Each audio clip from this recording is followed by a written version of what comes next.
Тұңғыш рет Асыл адам қайырымдылық қоры Қазақстанда бұрын соңды болмаған мега жобаны көпшілік назарына ұсынады. Ол бақытты отбасы реалити шоуы.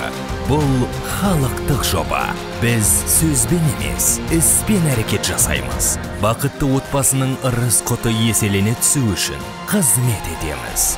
Еш қиындыққа мойымай, шаңырақ шаттығын сақтап отырған толыққанды отбасына тегін баспана сыйлаймыз. Оған сіз де куә болып, бақытты отбасының қуанышына ортақтаса аласыз. Жоба барысымен сіздерді елімізге танымал өнер адамдары таныстырып отырады.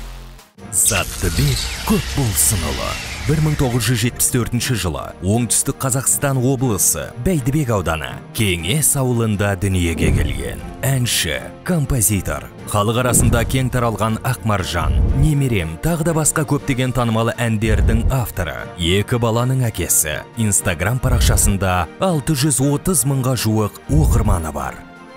Аяулым Жорабаева 1989 жылы Қарағанды қаласында дүниеге келген. Көп балалы ана, әлеуметтік желіде белсенді блогер, 800 мыңға жуық оқырманы бар. Инстаграм парақшасында күнделікті пайдалы ақпараттармен және түрлі тағам рецептлермен бөлісіп отырады.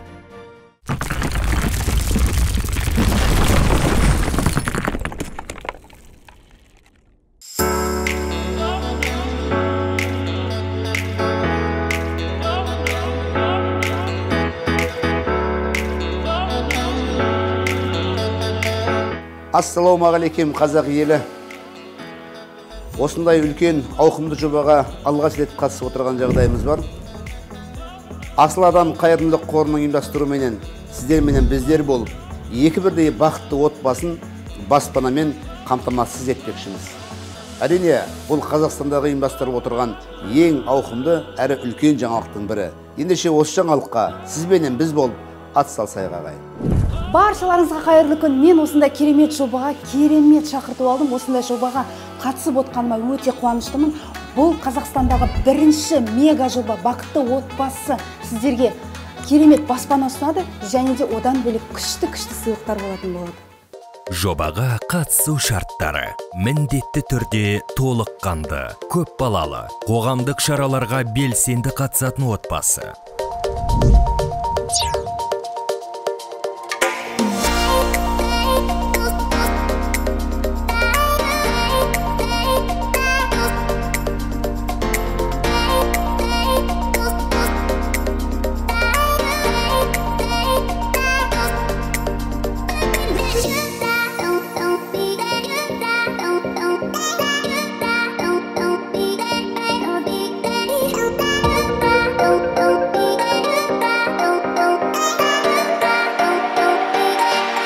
Құрметті асылдарым, жақсыларым, мына жерде тұруым мүмкін емес, өйткені күннің ызғар суығы өте бетті қарып баратыр, қолдарымызды үсіп баратыр.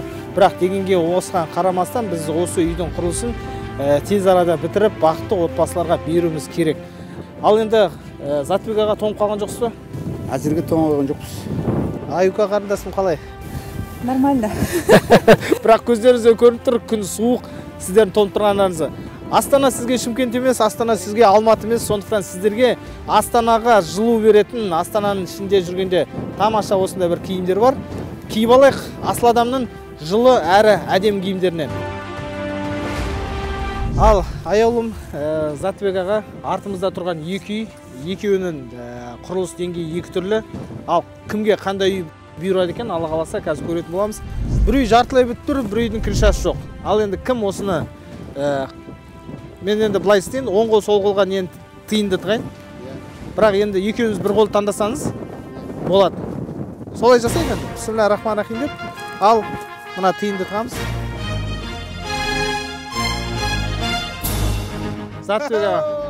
Заттыбек ағаның үйі оң жақта. Крышасы бар. Аяулымның үйі сол жақта.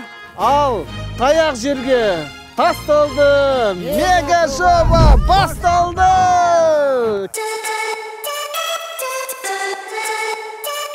Мына үй Заттыбек аға сіздің салатын үйіңіз.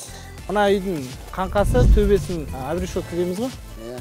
Бұл енді үйдің жарт жұмысы өтіп тұр. Ал енді ағаштары қойдық. ағаштар қойылған. Негізі мансардың 2 этажды болады. Мына үй қазір ана жердегі бұрынғы үйде берген үйлерден ешқандай айырмашылығы жоқ. Аяулым көріп тұрғанда екінші үйде айырмашылық бар. Негізі план бойынша қабырға неге жоқ дейсіз ғой. Мына жерде үлкен витраж болады. Сол витраждың ортасынан есік ашылып, мына кезде терраса болады. Бала шағалармен отырып шай ішеді. Бұның ана үйден айырмашылығы осыншы ғана.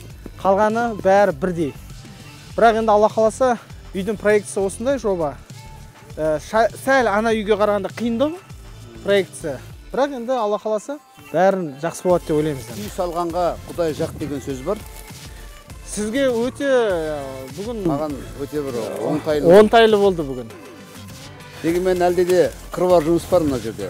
Өте көп. Ана жерде тек қана ағаштары қағылуы, ол енді қазір көзге солай көрінгенмен оның біткенге дейінгі жұмыстар әлі өте күрделі, қиынырақ. Ең қиын жұмыстар енді ғой бұның. Жақсы адамдар, біргейік. Ал, бірге. Қазақстан алға, асыл адам алға. Ал енді үй таныстырып кетейік. Мына жерде пеш от жағатын бөлмесі. Мына жерде мына үйден шыға беріс. Мына ана жақтан тура сондай болады ғой. Бірақ сізде бір айырмашылық, мына кезде үлкен панорамный терезе бар да. Содан ары қарай көрініс керемет. Ары қарасаңыз сары дала, кәдімгі ешқандай не жоқ. Мына жерде ойда балға аулайтын не бар, кішігірім өзен бар. Бала шағасымен шығып қыдырып тұрады. Мына енді холл, кіреберіс дейміз ғой қазақша. Сосын мына 2 жататын бөлмесі. Мына жерде тағы бір жататын бөлме, 3 бөлме. Екінші этажда мансард, оны ремонт жасап керегі жоқ. Кейін егерде бала шағасы бәрі өсіп өркендеп жататын болса, ол үстіндегі этажды өздері жасап алады. Осындай аязда мына сықырлаған. Бұл үйлер жып-жылы болып тұру керек. Ең бастысы бұл үйге сіздің жылулығыңыз керек та. Сондықтан бар махаббатыңызды салып, ойлаймын енді жақсылап тұрып жасайтын шығармыз деп. Сіз боп, біз боп, Алла қаласа, бисмилля-рахман-рахим деп осыны жасап бітейік. Қалай өзіңізге үй ұнап жатыр ма? Алла қаласа, енді бұл жерде мен айтып жатырмын да, бұл үйді тұрғызу да оңай емес қой. Өйткені мынандай суықта жұмыс жасау да оңай емес, иә. Осы қазақ болып, Қазақстандар бірігіп, қазақтың барлық қазақ бірігіп, осы үйді тез арада бітіріп тастасақ. Тез арада осы жерге, басқа жерде тонып отырған бір бақытты отбасына алып келіп, жылуын сезіндірсек. Сондай. Ең бастысы бұл жерге сонда бірлік керек дейсіз ғой, дұрыс па? Бірлік керек. Ескерту. Баспанаға өтінішті бір отбасынан бір адам ғана жібере алады. Ол міндетті түрде біздің жоба жүргізушілерінің бірінің оқырманы болу керек. Жұлдызды тұлғаларда жиналған қаражат санын Асыл адам арнайы сайтынан бақылай аласыз. Жобаға қатысты барлық ақпарат сайтта көрсетіледі.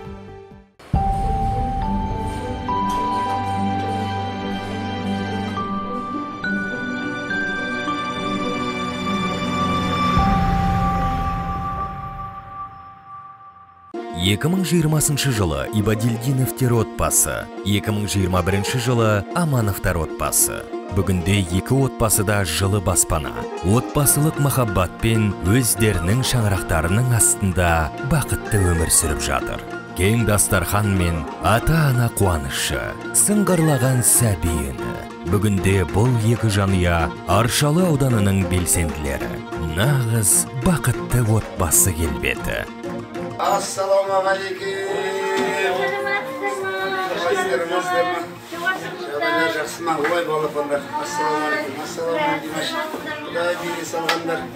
Біз қазір Ибадильдиновтар отбасындамыз.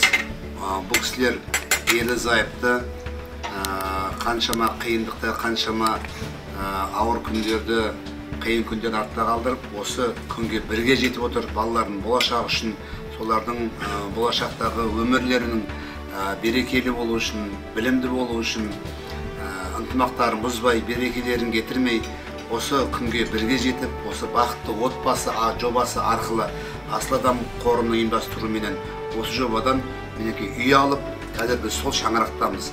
Бағана сіздерге көрсеткен бітпеген үйлер дәл осындай әдемі үй болып шығу керек. Шығады да. Біз сол үйде отырмыз қазір. Ибадильдиновтар отбасында. Мінекей бұл кісілер екеуі де осы ауылда, екеуі де мектепте мұғалімдік қызмет атқарады. Бақытты болыңыздар. Енді балаларыңыз бұдан да үлкен зәулім үйлерде тұрып, бұдан да үлкен ауқымды істерде қазақ еліне осындай жақсылардың шарапатын көрген балалар, мен ойлаймын, болашақта жақсылық жасауға ұмтылып тұрады деп. Әрине ол сіздердің тәрбиелеріңізге байланысты. Сондықтан да балаларымыз жақсы өмір сүрсін. Айтады, бәрі Алланың қалауымен болады ғой. Алладан сұрадық, Алла тағала Көңілбай мырзаның жүрегіне берді. Көңілбай мырза себепші болып тұр біздің осындай баспаналы болуымызға. Аллаға мұнда бір шүкір. Бақытты отбасылар көбейе берсін. Осы біздің көшеміз бақытты отбасы болсын. Аллаға шүкір. Осындай деңгейге жеткізіп отырған ең бірінші Алла, осы екінші Көңілбай мырза. Осының бәрі тек қана біздің жеңіс емес, бұл кісі Көңілбай мырзаның жеңісі, ол кісі бізге сенді. Асыл адамдардың жеңісі. Иә, бізді көрді. Елімізге, жерімізге еңбек ететін осындай азаматтарымыз көбейе берсін.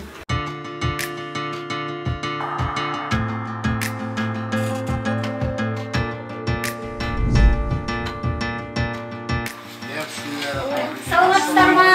Кіріңіздер. Кіріңіздер. Саламатсыз ба? Қалыңыз қалай? Кіріңіздер.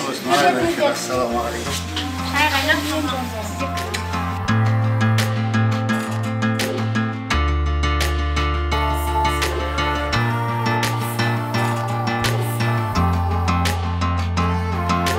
Бақытты отбасы жобасының бұдан бұрынғы алынған берілген үйлері жаңа Ибадиевтер отбасында болдық. Қазір соның көрші Амановтар отбасында отырмыз. 6 бала шағаны өсіріп отырған өте ынтымақ, бірлігі жарасқан жанұя екенін көріп отырмыз. Алла тағала Көңілбай секілді мырзалардың қолдауын, ісінің берекесін беріп, осылардың ісін қолдап, осы секілді жанұяларға мейірімін түсіріп, осы балалардың несібесіне осындай үйді бұйыртқан екен. Тегін үй, рахат емес пе, иә? Алла тағала осындай бақытты отбасының бақытын баянды қылсын. Балалардың болашағы жарқын болсын, өмірлері берекелі, нұрлы болсын. Бірінші әуелі Алла тағалама рахмет, осындай күнге жеткізген. Екінші Көңілбай ағаға рахмет, біз бұндай баспаналы боламыз деген. Үш ұқсам түсімізге де кірген емес ондай. Бастап кезде көп адам сенбеді, бізге тегін беріп жатыр дегенде. Көңілбай аға, сен кімің болады деді. Ағаң бола ма, көкең бола ма, жоқ әлде жолдасың жағынан туысқаның бола ма, сендер қанша беріп жатсыңдар деп айтқан адамдар болды.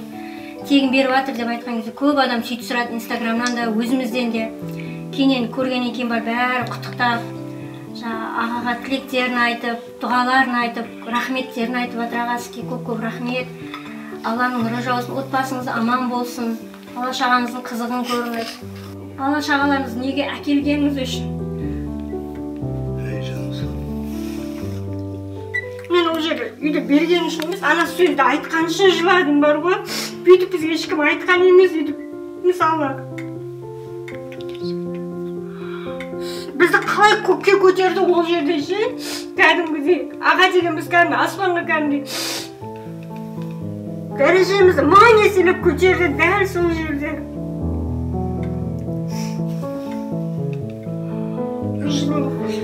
Қуаныштың жасы деп қабыл аламыз. Отбасы болғалы өздеріңіз көріп отырған осы шаңыраққа танымал азаматтар, азаматшалар келіп, шай ішіп, тамақ ішіп кетіп отыр. Қазақта мақал бар ғой, би болмасын да би түсетін үй бол дейді. Міне қазіргі уақытта осы үлкен шаңырақтың қазір берекесі осы үйге біраз танымал адамдар келіп, шай ішіп, сіздің қолыңыздан тамағыңызды ішіп, батасын беріп кетіп отыр бала шағаларыңызға. Міне мейірім бар жерде иман бар. Иман бар жерде осындай ауызбірлік болу керек. Сондықтан өссін, өркендесін, Асыл адам қоры, қайырымдылық қоры бүкіл Қазақстан бойынша осындай бір мейірім мекенін қалыптастырсын.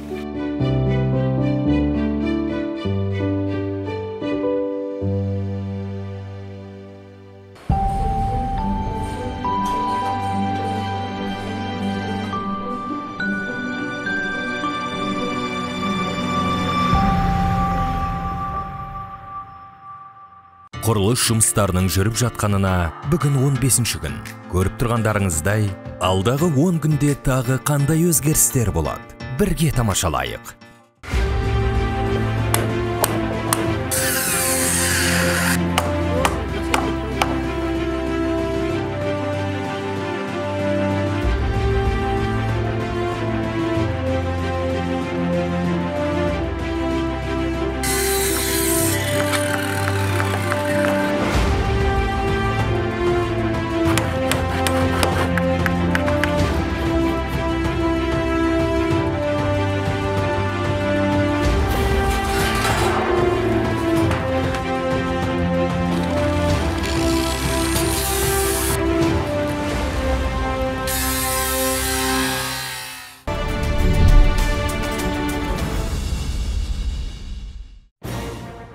1 ай, 4 апта, 720 сағат, 43.200 минут. Солтүстіктің ызғарлы суығына төтеп беріп, бәріміз біріміз үшінде бұрандатып басталған зәулім үйде тұрғызылды.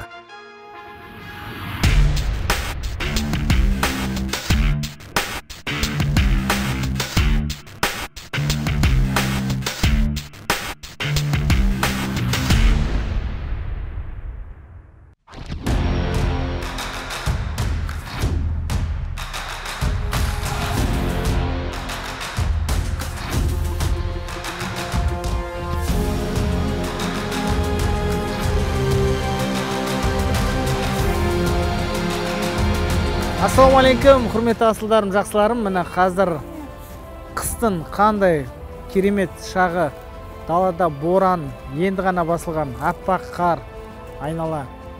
Міне Айока, сіздің үйіңіз, міне Заттыбек ағамыздың үйі.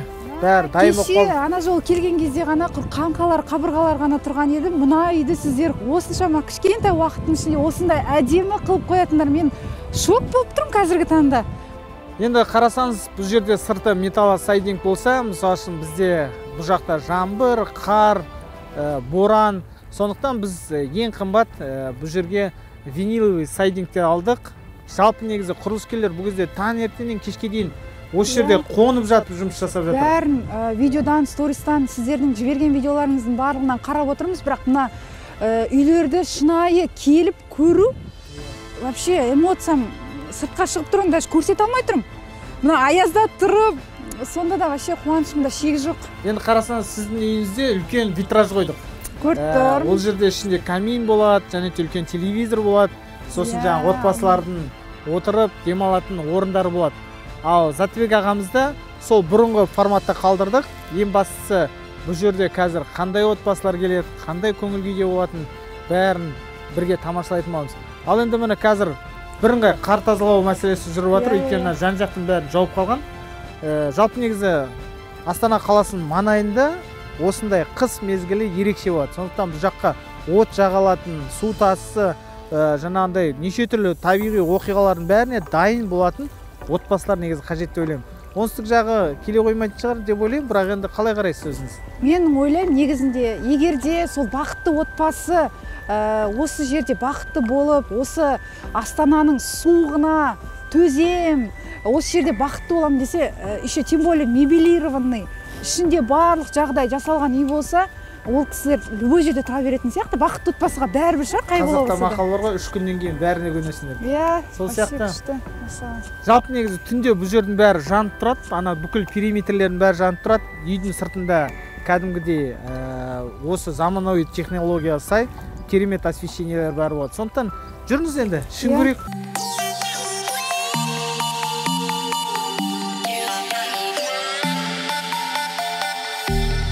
Аға, енді мына үйлердің барлығының качествосы қалай?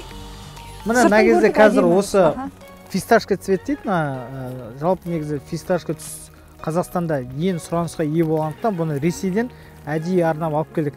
Бұл жерде металл емес, виниловый дейді, өйткені мына жерде жел болады, жаңбыр жауса темір тырсылдайды, а мынада ешқандай не жоқ. Жалпы терезесі 3 қабатталған. 3 қабат деген енді ең суық жерлерге шыдайды. Мына жерде, осы жерде витраж болады. Мына терезе, яғни мына жер ашылады. Ашылғаннан кейін мына жерге шығып, жазды күні осы жерде шай ішіп, Турция болайын деп тұр десеңізші. Турция болады. Мына жаққа табиғатқа қарап.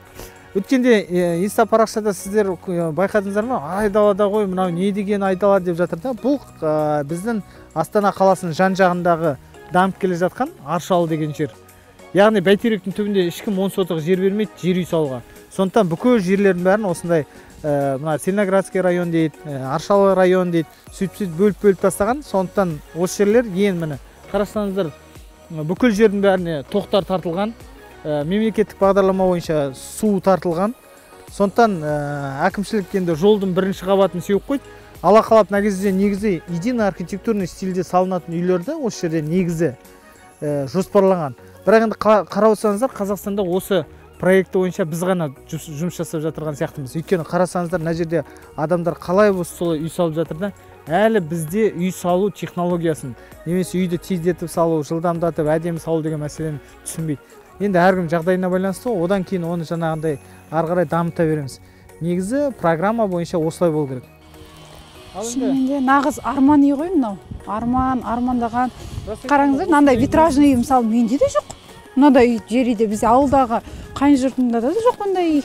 Мына кезде мына шамдардың бәрі түнде жанып тұрады. Көрдіңіз бе қандай қар керемет. Осының бәрі кәдімгідей жанып тұрған кезде мен ойлаймын осы шетелдегіндей. Өткенде біреулер тағы да жазыпты, былай кірпіштен әдемілеп кигіз үй сияқты қазақ нақышта салмайсың, мынау бірыңғай Европаның стилі болып кетіп қойды. Тұрсын біздің қазақтың бақытты отбасылар осындай жерден негізі әр отбасының армандары, балалардың армандары орындалып жатса, әрине біздің де арманымыз орындалған. Құрметті оқырмандарым, мына үйді алатын адам нағыз Европада тұрған сияқты боласыздар ғой.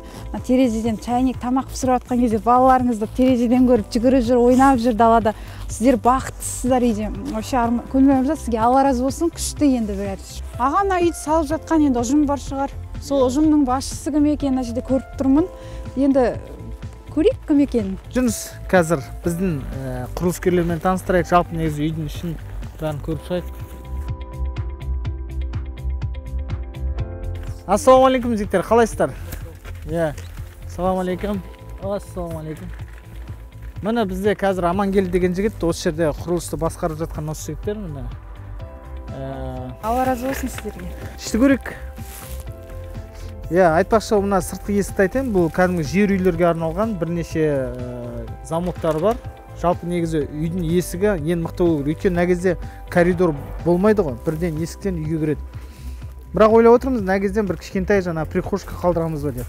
Қалай ойлайсыз? Күшті, негізі идеяларыңыз күшті. Жақсы, ал бисмиллах, ішке кіріп көрейік. Бисмиллахир-рахманир-рахим. Ассалаумалейкум рахматуллахи ва баракатуху. Вау, іші деген күшті екен. Мына жақта мына бөлме отбасылардың ең жақсы көретін спальня дейміз ғой, жататын бөлмесі. Ерлі-зайыптылардың жеке бөлмесі болады десеңізші. Жеке бөлмесі. Осы жерде несі болады, жаңағы жататын төсегі, екі жағында орналастырған электробағандары, бәрі светтері бүкіл тамаша болады деген ойдамыз, Алла қаласа.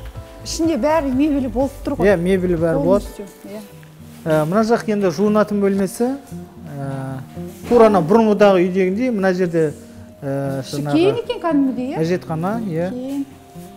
Мына жақта енді әйелдердің жақсы көретін кухнясы, мына кезде кухня гарнитурлар не болады.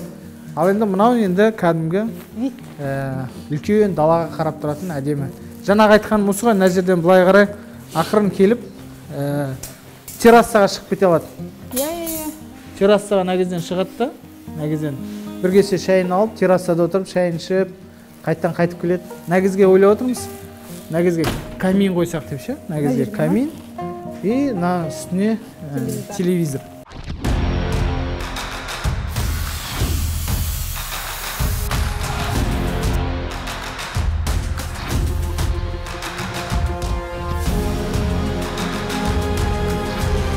Аллаға жаңа үйдің сыртын көрдік, прям со вкусом, мықты жасалғаны көрініп тұр.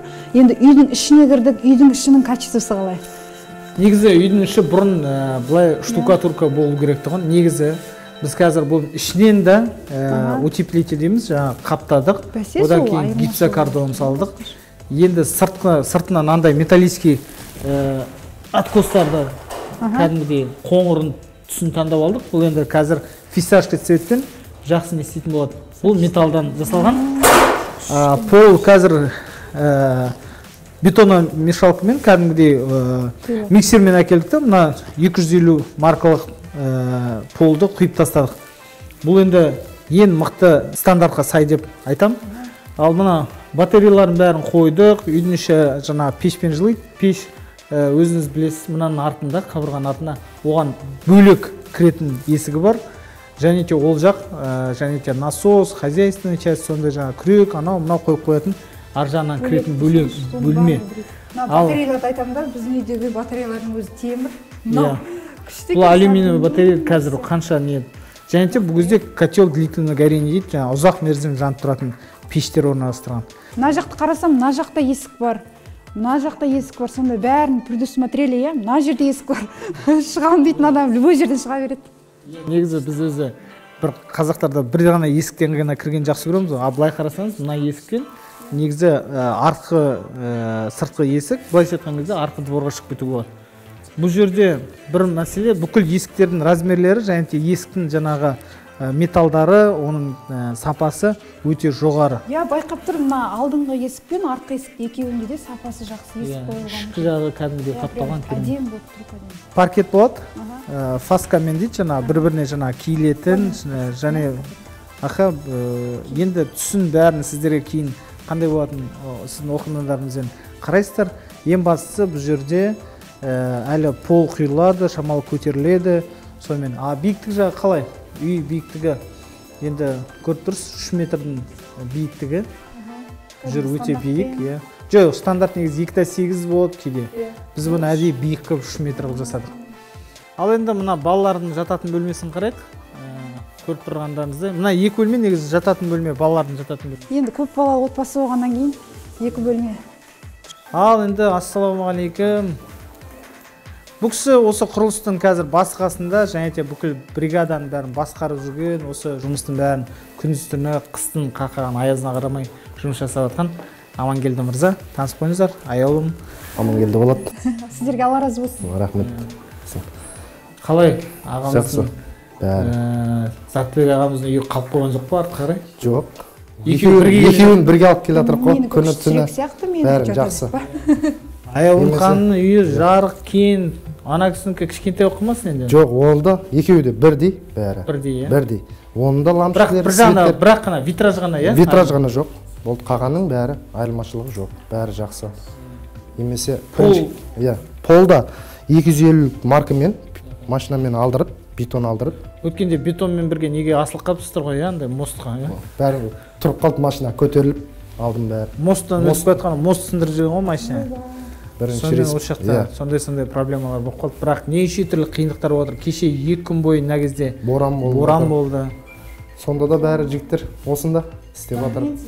Бұл кісілер қазір қазақша айтқан кезде осы жерде жатып, қонып, осы үйді бітірмей үйге қайтпаймыз деді ғой. Бірақ сіз тонып жатырмын дейсіз, иә? Мысалы үшін Шымкент жақтың адамдар келсе бұл жақта қалай тұрады деп ойлаймыз. Мына жерде келіп жұмыс жасап жатқандар Шымкент жігіттері. Олар да бірінші келген кезде қорыққан. Қайда келіп қалдық біз деп. Енді еркек адам ғой, келгеннен кейін қайту жоқ. Бәрі осында істеп жатыр. Иә, бәрі енді. Айтасыз, жаңа жылды осы жерде қарсы алдыңыздар, сіздер, иә? Мына үйлердің бәрін жаңа Затбек ағаның үйі, білесіздер, иә? Қаңқасы көтеріліп, төбесіне кіршаш салып тұрды. А сіздікінің үйде тек қана құры, қабырғасы ғана болған еді. Сонымен бірінші осыны бастап, қабырғасында бәрін торлап, үстіне ағашын тастап, бұның биіктігі кіршасы 4 метр болды. Ең центрден высотасы 4. Ана биіктігі? Қазір мынау 2,80. Потолок 2,80. Стандарт үйдікін бәрі 2,80 болады. Жылулық та жақсы болады. Негізі 3 метр сіздер астын көтерген дейсіздер. Экопол құйғанда, бетонның бәрін құйғанда, сосын төбесін гипсокартонмен 2,80 қылып бәрін істеді. Таза 2,80-ге шығады. Таза 2,80 болып тұр. Жып-жылы болайын деп тұр ғой, Алла қаласа. Енді қазір мына жақта мына қар туралы айтайық. Қар сіздерге мына Белуардан келіп отыр ғой негізі. Бірақ мына үйдің нар жағы болмаса, мына жағынан қар жиналмайды. Жиналмайды. Бұл жақта енді мына жерден жауып тұр ғой бұл енді. Үйдің сквозняк налай келеді де осылай тоқтап қалып отыр. Ода бұның сыртында да стеклота ұрылған, ішінен де ұрғанбыз бұның бәрін. Уже жылулық жақсы болады. Мына жақта да стеклота ұрылған, екі жақ қабырғасында стеклота ұрылған. Шумоизоляция бар уже. Потолоктың бәріне стеклотасын ұрып, полный жауып ішін бәрін. Бәрі утепление болған. Бұл енді қазір теплопотери жоқ бұл кезде, сондықтан экономичный болады деген ойдамыз, иә? Экополын құйып, құда қаласа жылулық кіргізіп алсақ, жылу қойсақ, уже экополын құямыз. Үшін малярын істейміз, бәрін. Уже одан кейін ламинат салып, обой жабыстыруға дайындаймыз ғой. Қиын жұмысы кетті. Қиын жұмысы кетті. Іште жылы. Иә, күшті. Құда қаласа мына енді. Жылу демексіз, жылу енді қазір пешті барып көрейікші, қай жақта қалай. Жүріңіздер. Мына кезде екі есік деп жүргеніміз мына ғой. Мына есіктен артқы дворға шығып кетеді мына кезден. Есіктің алдында мына жерде бала шағасымен ойнайды. Ал мынау жаңағы пеш тұратын бөлмесі осы. Ананың да есігі мықты екен. Есіктердің бәрі жақсы, бәрінікін. Качествосы да бәрі мықты. Енді мына кезге енді қазақтар енді білесіздер, күрек, анау мынау бәрін қояды. Расширительный бачок ана жақта, мына пеш температурасын бәрін көрсетеді. Мына кезде температурасын регулировать етеді. Мыналары ғой өздері. Мынасы. Мына. Өз регулировкасын ұстайды. Мысалы, воздух ұрған кезде, мысалы, қатты ұрылып кетіп, өзі су батса, өзі сразу автоматически мына өзі бұралып, өзі пештің жауылады мына. Былай болып. Бәрінде өзі несі бар, иә? Мынаусы өзі ар жақта өшіреді клапанды. Мына түсірсеңіз, өзі клапан. Мен бір естуім бойынша бір андай пештер бар екен, жылулықты ұстап тұратын. Бұл да сондай пешкелердің біреуі ғой, иә? Иә, қазіргі. Баяғыда бүйтіп әжелеріміз алып тұратын еді ғой. Шөшеуірді көсеу, иә. Бірақ мынандай көсеуді мен бірінші рет көрдім. Бұрын мынандай көсеу болатын, былай көсейтін. Күшті, машалла. Мынау сонда мынадай кішкентай қараңыздар, мынадай кішкентай аяқ. Ертең мына үлкен зәулім үйді жылытып тұрады, иә? Еще ана жақта екі үйде осындай пешпен тұр. Күшті, машалла енді. Новый, барлығы жаңадан қыздар, ешқандай аяп жатқан жоқ. Ағалар енді күшті қылып жасап жатыр. Бүкіл қағаз документтердің бәрі тұр. Качествосы, гарантиясы бәрімен пештік. Мынау су тартатын насоздары мына. Өзі. Мынау сумен автоматически тартып, өзі суын жіберіп, давлениесін ұстап отырады бәрін өзі. Бұрын кезде біздің үйлерде 3 печкадан болатын еді ғой. Үйге күлді шығарып, күлді кіргізіп, көмір қылып, мына жерде кішкентай ақ міне качегар деп атайықшы, качегардың топкасын өзі. Иә, үйге ешқандай кірмейді, осы жерден жағасыздар, болды. Негізі терезесі бар, ашып жауып тұратын. Сіздің оқырмандарыңыз үшін еш нәрсені аямай жатырмыз ғой. Қуаныштымын, мен қатты қуанып тұрмын. Мына жерде неде көріп отыр? Көрінуге де көрініп тұр. Мына кезде мен вата мына жақтан да қапталған, мына жақтан да қапталған. Екі жағынан.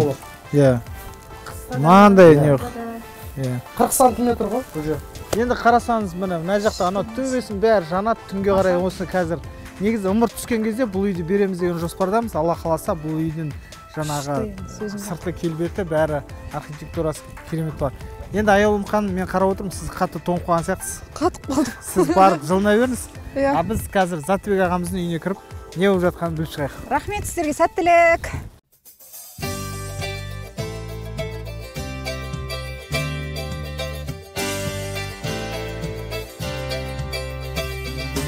Бисмиллахиррахманиррахим. Ассалаумағалейкум. Міне. Ал мұны Затбек ағамыздың үйі ғой. Иә. Ал енді Затбек ағамыз өзі бүгін келе алмады, бірақ енді сонда да болса да оқырмандар бәрі бізді жіті қадағалап отыр. Енді Амангелді мырза қазір бұл үйде тура жаңағындай қалыпты екен ғой, екеуі бірдей келе жатыр екен ғой. Бірдей алып келе жатыр уже бәрі. Біреуі бірінші бітеді, екінші бітеді. Жоқ, екеуі де құда қаласа бірдей бітеді. Полды да сол құйылды. Бәрін. Енді экопол құямыз. Экопол құйып, ламинат салып, бұнда тек маляра жұмыстары. Сол ана сыртқы нелер, фасадтың откостары. Мына осы терезе іштіке қалды, құда қаласа. Осылардың. Мына жерде пластмасс болады ғой, Мынау гипсокартонмен шығарамыз. Бұлақта бәрін гипсокартонмен. Ең айырмашылығы ана жақта мынандай не болды ғой, үлкен витраж болды ғой. Витраж болды. Айырмашылығы осы. Енді мына жақта туалеті. Туалет. Негізде не ғой? Әжетхананың ішіндегі унитаз бәрі дайын. Иә. Мына жақта жуынатын бөлме, Алла қаласа. Мына кезде бізде ванна болады ма, душ кабинка ма? Жоқ, ванна болады бұнда. Ванна қоямыз. Өзі қазақтар ванна дұрыс қояды. Ваннада демалып жатып. Мына жақ сол бұрынғыдай спальный. Жас жұбайлардың жататын бөлмесі. Мынау? Иә. Мына жақ балалар жататын бөлме. Детский дейді. Иә. Мына жақта балалар жататын бөлме. О, мына кезде не тұр ғой? Пушкілер. Канистр тұр ғой. Солярка алып келу керек, құда қаласа. В общем, соляркамен қазір бір жылтып аламыз, иә? Бір жылтып алсақ, құда қаласа. Сосын кейін бар отопление қосамыз. Отоплениені қосып.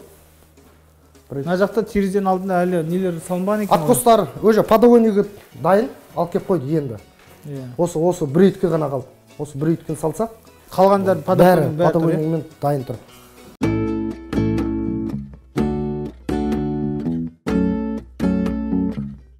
Негізі гардероб, негізі құрметті Затбек ағаның оқырмандары, сосын екінші этажға шығатын, осы жерде саты болады, лестница. Лестницасы болады. Сол саты бойынша екінші этажға шығып кетеді. Екінші этажда бізде сосын кейін 4 бөлме бар. Оны келешекте өздері ремонттап алады негізі, иә. Біз пока астын бәрін дайындап береміз. Кейін олар бала шағасы көбейіп немесе үстіне қарай. Үстінде терезелері, бүкіл отоплениясы, су, светтердің бәрі шығып, дайын тұр олар бәрі. Даже біз оларға лампочкалеріне дейін салып қойдық, иә. Енді ол жақ черновой тұрады, өздері ашып алады ғой. Мына жерді ғана чистовой жасап береміз негізі. Сол ғой мәселе. Ал енді мынаның өзі ішінде не ғой? Қапталған ғой? Иә, бәрі қапталған.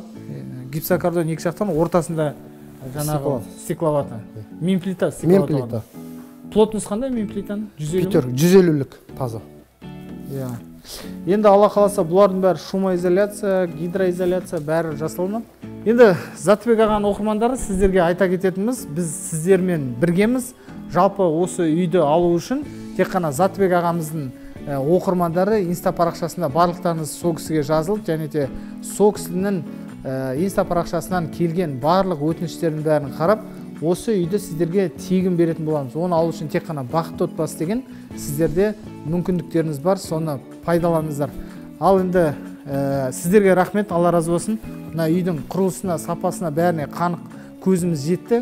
Ең бастысы мына жерде әрбір қалған шуруптардың өздеріне дейін бәрі сантиметр өзінің ракета жинағандай жинапсыздар. Енді тамаша. Енді тек қана бұны левкастау қалды. Сосын кейін үстіне тұсқа жауыстырамыз. Сосын кейін мына жақта телевизор болады. Бұл жаққа камин қоямыз ба, қоймаймыз ба? Мына жерде телевизор тұрады. Бұл жерге камин қоямыз ба, қоймаймыз ба? Камин қойған жақсы болады ау. Екі жаққа да камин қоямыз. Екі жаққа да қойған дұрыс. Каминге біз тоқты қалдырдық қой, иә? Міне, розеткілері бәрі дайын тұр. Жақсы. Алла қаласа сіздермен бірге осы үйді кімге таңдайтын, қалай болатын біз көретін боламыз. Бізбен бірге болыңыздар. Алла қаласа бақытты отбасылардың ең керемет бақытты сәттерін бірге көретін боламыз. Жақсы, сау болыңыздар. Жалпы үйдің дизайны алдыңғы үйлерге ұқсас. Үйге кірген сәтте дәліз, сырт киім мен аяқ киім қоятын жиһаз, ас бөлмесі. Ас бөлме жиһазының стилі заманауи, әрі үлкен. Ас үстелі орындықтарымен, ал мына жерде үлкен теледидар. Неліктен үлкен теледидар деген сұрақ туындауы мүмкін. Себебі көп отбасы киноға барып, отбасымен уақыт бөлуге аса көңіл бөле бермейді. Кейде тіпті мүмкіндіктері де болмайды. Сондықтан үлкен теледидардың қарама-қарсысына жиһаз қойып, үйдің ішіне жайлылық орнатамыз. Ал бұл үй ішіндегі пештің бір түрі электрлі камин ошағы. Үйге сән беру үшін, сондай-ақ жылу беру мақсатында қойылды. Кейін балалар бөлмесі, мұнда жатын бөлмесі. Әр бөлмеге жиһаздар орналастырылады. Ал аяулым ханым, сіз тоңып қалған сияқтысыз. Қазір енді Заттыбек ағамыз жоқ, сонда да болса да біз кеңсеге барып, осы отбасыларды таңдауды бастайық. Мың шақты адам өтініш қалдырған екен, оны таңдаудың өзі өте қиын. Сондықтан өзіңіз көзіңізбен көріп, таңдап, кімді таңдайсыз, өзіңіздің оқырмандарының ішінен қарап көріңіздер. Барлығы шынайы әділ болғаннан кейін қазір ағаммен бірге мен де отырып, сіздердің орталарыңыздан заявка тастаған жандардың ортасынан нағыз бақытты отбасыны, нағыз осы үйлерге мұқтаж болып отқан жандарды бірге іріктеп таңдайтын боламыз. Ал кеттік аға. Ал, бисмилlah. Келіңіз, отырыңыз. Ой, рахмет.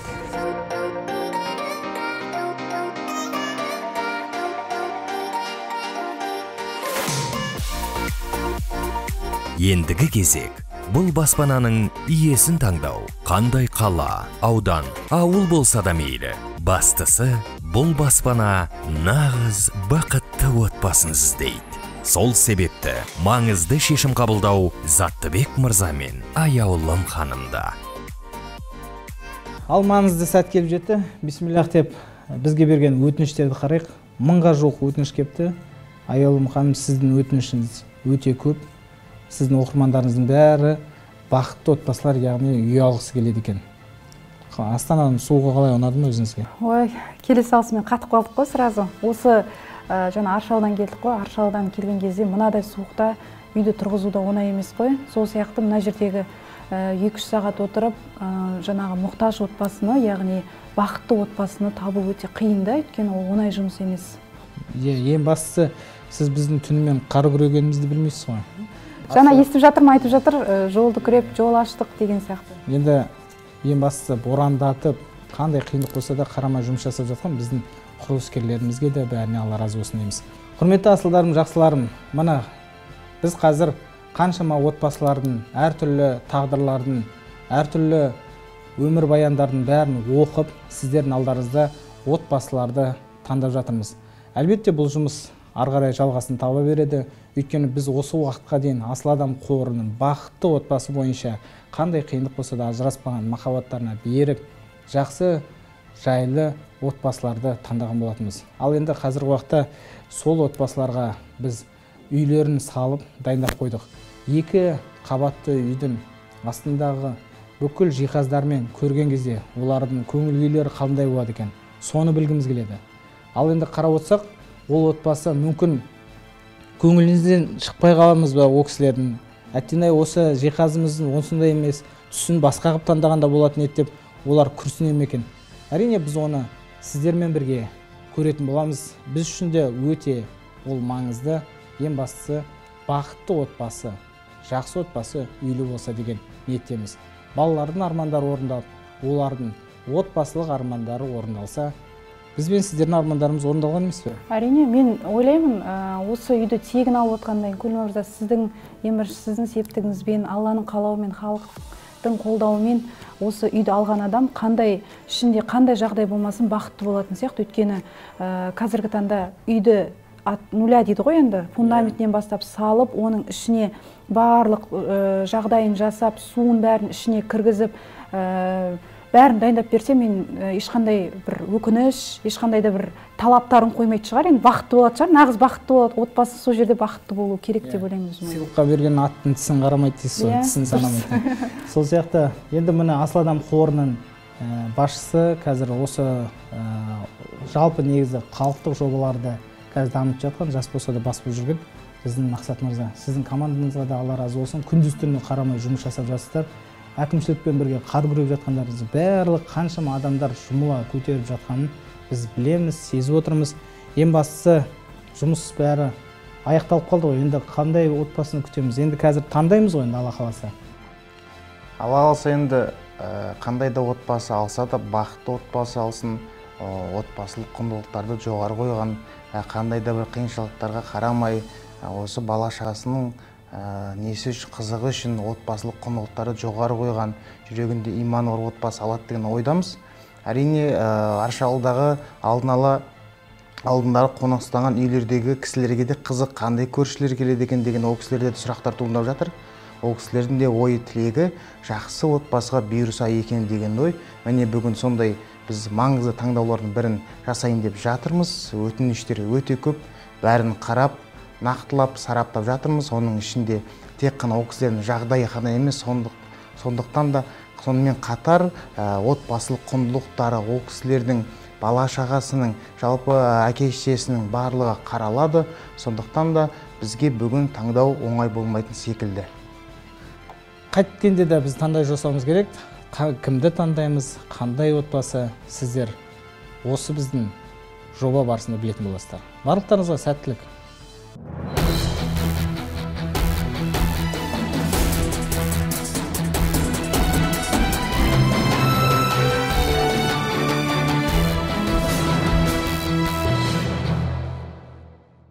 Ал құрметті біздің жанашырларымыз, біздің көрермен, оқырман, барша біз үшін қолдарын тістеп отырған барша жамағат. Міне дәп қазір осы жерде біз 2 отбасын таңдадық. Олар қандай отбасы, кімдер екен, біздің жоба барысында білетін боласыздар. Айтпақшы айта кететін жағдай, осы біздің жиналыста Затбек ағамыз келемей қалды, өйткені ол кісінің денсаулығына байланысты өтініш білдірген болатын. Әрине, ешкім денсаулыққа немқұрайлы қарамайды, сондықтан күтіну керек. Аға, сіздің деніңіз сау болсын. Ең бастысы сізге деген өте сондай құрметпен бақытты отбасылардың ішінен сіз үшін де сізге жазылған адамдарды таңдап қойдық. Ол қандай отбасы екен айолының қанын біледі. Ең бастысы жақсы отбасы деп ойлаймыз, Алла қаласа. Сай осы үйге, осы жаңағы бақытты отбасы, сол үйге баруына нағыз бақытты отбасыларды таңдап қойдық. Аға, мен, Мақсат мырза. Сіздің отбасыңыз өзіңізге ұнады ма, таңдаған отбасы? Иә, мен ойлаймын, ол кісілер өте бақытты. Ол кісілердің де жолын маған берсін, басқасына да берсін, жұғысты болсын деп ойлаймын. Өйткені нағыз бақытты отбасы. Енді өзіңіз қазақ еліне танымалсыз, біраз осы өзіңіздің Instagram парақшаңызда әйел келбетін сомдап жүрсіз, жақсы адамдарды жақсылыққа шақырып жатсыз.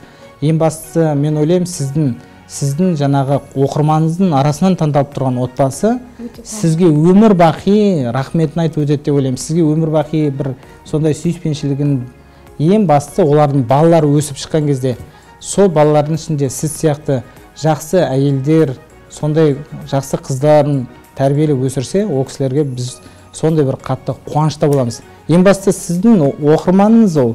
Көңіл мырза, мен негізін айтқым келеді.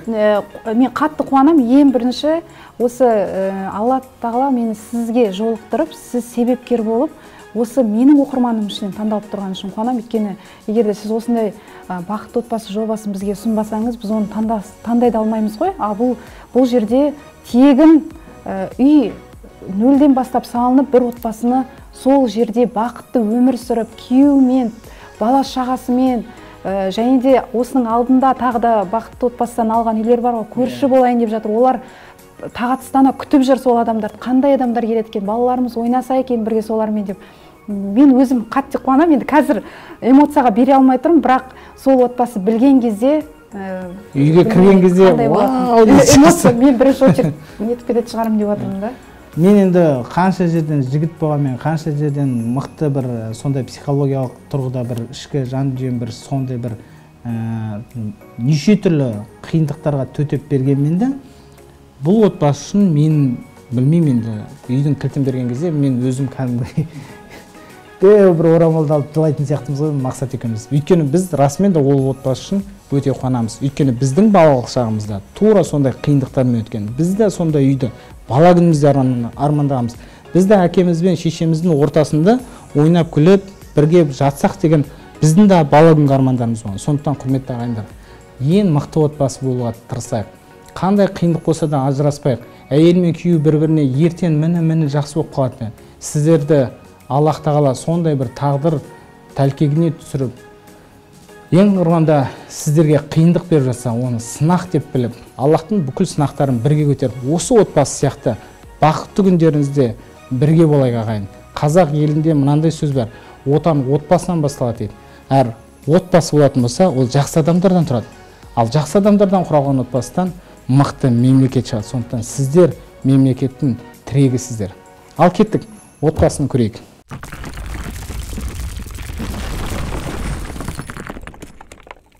Бүгін көптен күткен сәт.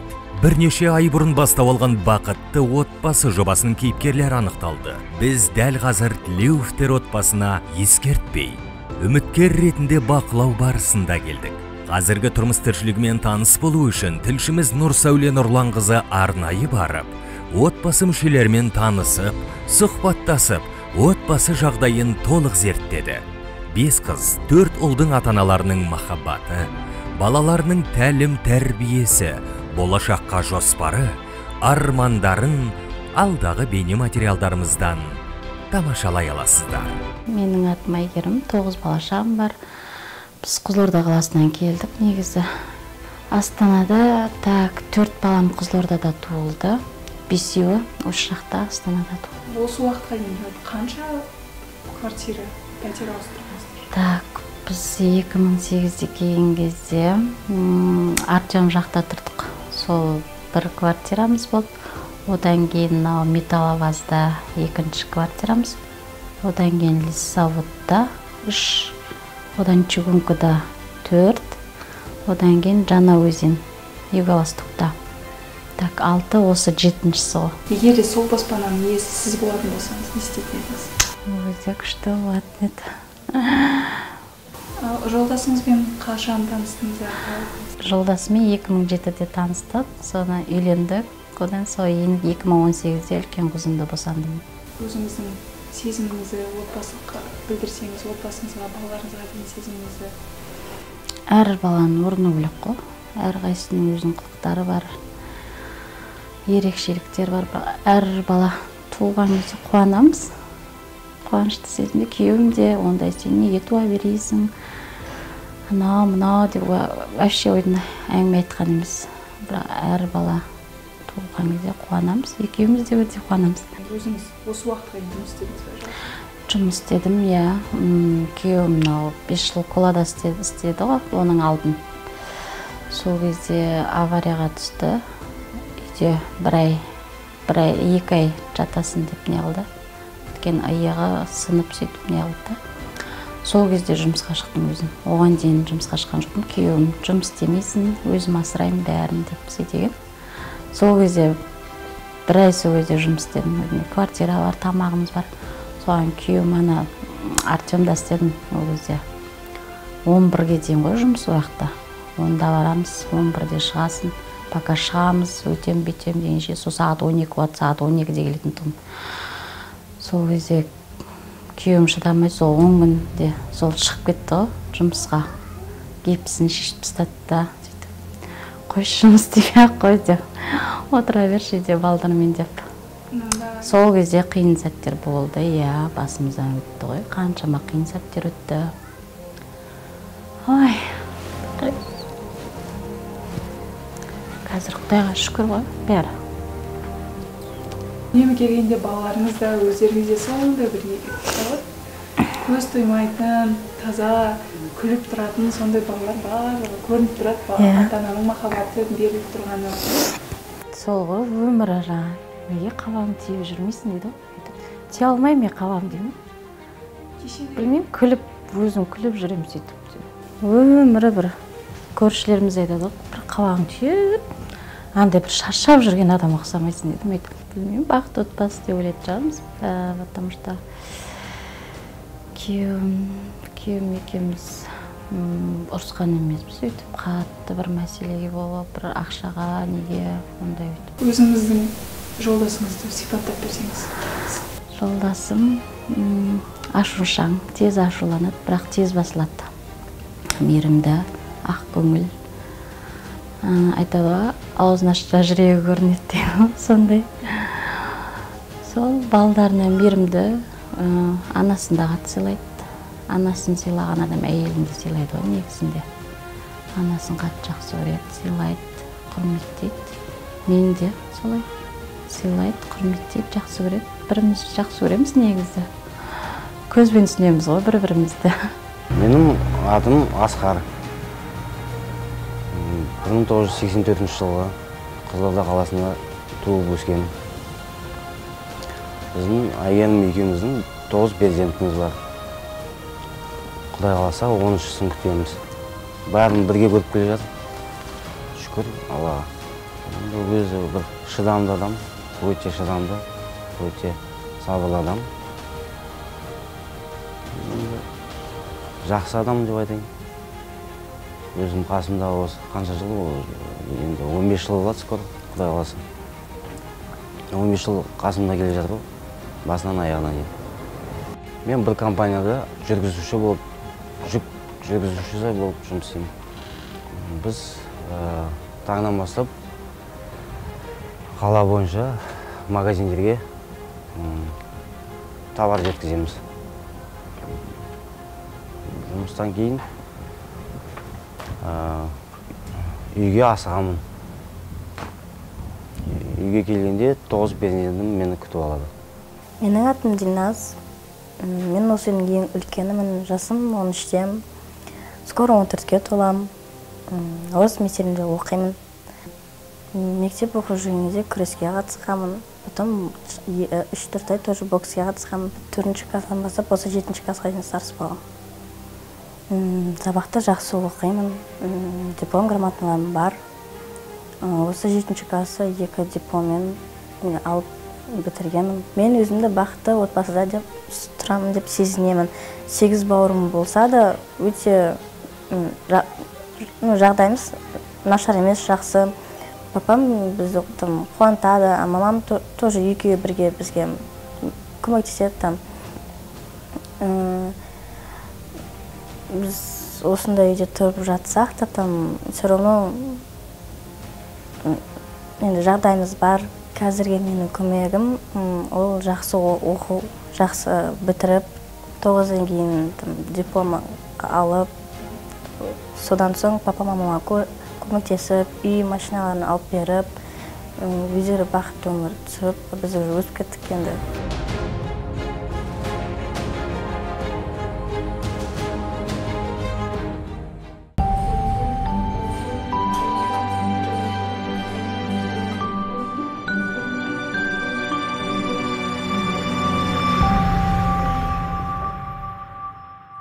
Құрметті көрермен, бүгін Елорданың төрінде филармония концерт залында «Жұлдыздар құттықтайды» атты үлкен іс шара өтпекші. Дәл осы киелі сахнада бақытты отбасы Асқар мен Әйгерімге зәулім үйдің кілті табысталады.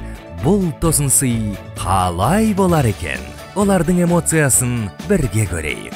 Балаларына керемет тәрбие беріп, тәрбиелі ұрпақты өсіруге көптеген ат салысқаны үшін бақытты отбасы деп бүгін Тілеуовтер отбасы танылды. Асқар аға мен Әйгерім ханымды бүлдіршіндермен сахна төріне шақырамыз.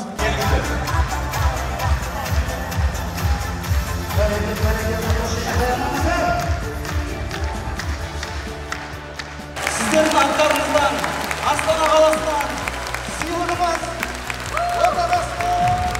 Бүгін армандар орындалған күн, жүректер лүпілі толқыған сәт.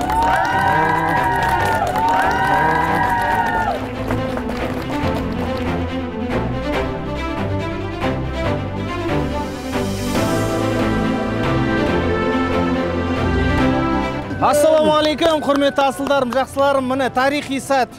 Затыбек аға, сізбен біз осы сәтті көп күттік. Ал енді қазір, дәп қазіргі уақытта осы жерде міне Аршалы ауданында, жалпы Аршалының дәп ортасында екі қабатты зәулім үйді сіздің оқырмандарыңыздың ішінде бір кісіге белгілі тұрмыз. Әрине, тарихи сәттің куәсіміз, көптен күткен қуаныш.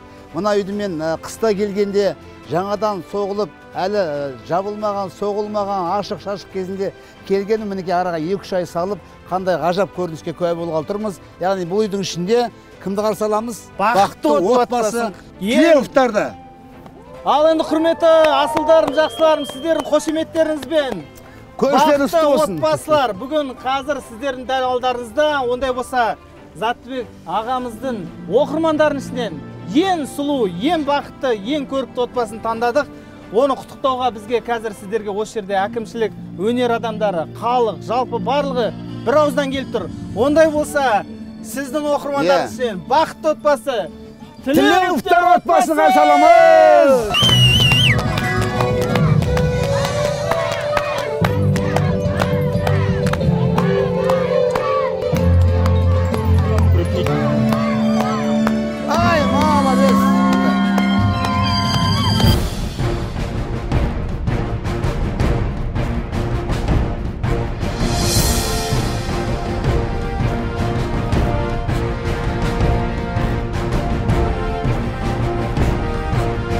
Ал міне Затыбек аға, көптен күткен тарихи сәтіміздің сіздің оқырмандарының ішінде қараңызшы, машалла, қанша бала шағасы бар. Ұлын ұяға, қызын қияға қондыруға дайын тұрған өздері жас және де сұлу, керемет, әдемі балаларды Қазақстанның ең мықты бақытты отбасыларын таңдап алдық. Таңдау өте қиын болды. 1800 отбасының ішінен сіздің оқырмандарыңыз бізге хатпен күндіз-түні жаудырды. Соның ішінен ең сұлу, ең әдемі, ең мықты балаларды, ең жақсы оқитын балаларды, өнерлі, үлгі балаларды, тәртіпті балаларды, осы мына қазір сіздердің отбасыларыңыз, Тілеуовтер отбасы. Қалай, эмоция қалай? Ал енді сіздерді құттықтауға бұл жерде өнер адамдары, және де сіздердің осы келешек болашақ көршілеріңіз, және де осы жердің әкімшіліктері, барлық халық келіп тұр. Ал ең бастысы сіздердің зәулім үйді көруге дайынсыздар ма? Дайын! Көңілге қалай? Жақсы! Ал енді бұл жерде айта кету керек, ең бақытты, ең керемет отбасы. Қандай қиындық болса да махаббаттарына берік болған. Ең қиын сәттерде бір-біріне тіреу болған. Сондай бір бақытты отбасыларды таңдадық. Ол таңдау тек қана бір ғана отбасы болуы мүмкін. Ал енді бірақ бұл отбасы қаншама халықтағы, біздің халқымыздағы бақытты отбасыларға үлгі беретін. Қиын сәттерде осы кісілердің өмірбаянын инста парақшасынан қарасаңыздар қандай керемет. Күйеуі өзінің жұмысын жасайды. Небәрі 250 мың теңге айлық тапса да, мынандай бала шағасын бәрін далаға тастамай, бақыттың базарында өзінің аяулы жарына адал болған, және де өздерінің махаббаттарына беріп қойған. Міне керемет отбасы. Бұл отбасы сіздерге үлгі болсын деген ниетте. Бұндай отбасылардың бәрі ең мықты, ең керемет үйде тұруға міндетті. Олай болатын болса, сіздердің үйлеріңізді көрсетуге дайынбыз. Бұл үйді салуға қаншама жастар, қаншама біздің қысты күні Затбек аға өзіңіз білесіз ғой, қақаған аязда салдық. Бірақ бұның әр кірпіші, әр жасалған жұмыстардың бәрі сіздерге деген құрметпен, махаббатпен. Қазақ елінде керемет отбасылар көп болуға тиісті. Қазіргі уақытта Қазақстан телеарнасы, осы жерде хабар арнасы, тағы да басқа да арналардың бүкіл келіп тұр сіздерді құттықтауға. Ал енді барлық көпшілік дайынбыз ба үйді көруге? Дайынбыз. Ал ондай болса, 1, 2, 3, 4, жан!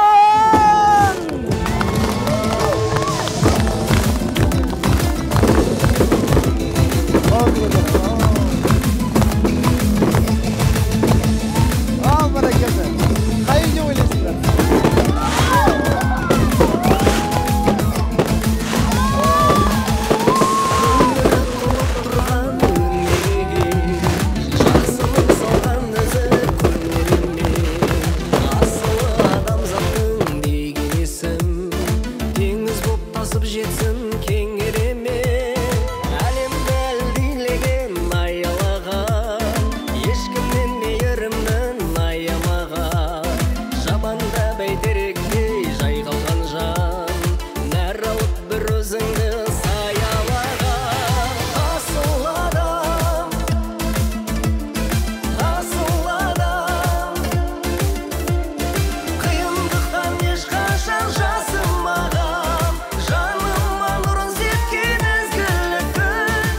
Ал енді құрметті қалайық, Затбек аға, осы жерде қазір үйдің біздің тәртіп бойынша біздің қазіргі лентамызды кесіп, бисмилля рахман рахим деп, өзіңіздің сүйікті оқырмандарыңызды, өзіңіздің таңдап, осы бізбен бірге кім болады екен деп, қандай отбасы болады екен деп. Ал енді бұл үй қалай ұнайды екен? Ұнайды ма бұл кісілерге? Ұнамай ма? Қалай ойлайсыз өзіңіз? Енді ұнамайды деп айтуға болмайтын шығар. Бұл жерде қанша махаббат жатыр, қанша осындай бақытты отбасына деген осы кісілер секілді махаббатына берік, отбасылық құндылықтарды сақтап қалған тамаша отбасыға үшін жасалған махаббат, еткен еңбектің бәрі, мен ойлаймын, 100%, 200% көңілден шығуға тиіс деп. Солай ғой? Енді сіздер сыртқы көрінісінің өзіне көңіл толып тұрған шығар деп ойлаймын, ал ішіне кірген кезде мүлде басқаша болуы мүмкін. Ал енді құрмет, құтты болсын сіздерге. Құтты болсын дейміз. Ал енді осы үйдің лентасын кесуге сізбен бірге бақытты әйелді орындап жүрген, ең бақытты, ең сұлу әйелдерді дәріптеп жүрген Алтынай Жорабаеваны ортаға шақыруға рұқсат етіңіздер. Алтынай ханым, есіңізде бар ма? Дәп осындай бір отбасыны сізбен бірге осы жаққа алып келіп, сіздің қатысуыңызбен осындай отбасыны кіргізген едік. Қазір ол кісілер Аллахтың қалауымен тату-тәтті өмір сүріп жатыр. Осы жерде қазір сіздерге дастархан жайып күтіп отыр. Бақытты отбасылар. Біз олармен тіпті туыстай болып кеттік қой деймін. Былай енді қарасаңыз, енді мына отбасыларға үй беру рәсімінде бүгін сол біздің бұрынғы салтымыз бойынша Затбек аға екеумізге бақытты әйелдің, бақытты отбасын сауын кесуге рұқсат етіңіз. Сіздер кесіп беріңіздер. Бисмилля рахман рахим деп. Машалла. Міне қайырлы кеш, қымбатты бақытты отбасының жанкүйерлері деп айтсақ болады.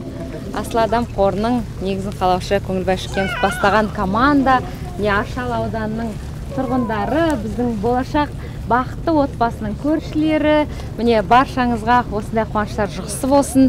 Міне керемет күн, міне жақында ғана елордамыздың туған күнімен тұспа-тұс келіп жатыр екен. Қандай керемет, қараса көз тояды, керемет. Алла қаласа 10-шы сәбиін күтіп отыр. Әрбір Қазақстан келіншегіне осындай бақыт нәсіп етсін, баршамызға жұғысты болсын. Осы шаңырақтарыңызда тек қана жақсы қуаныш, той болсын.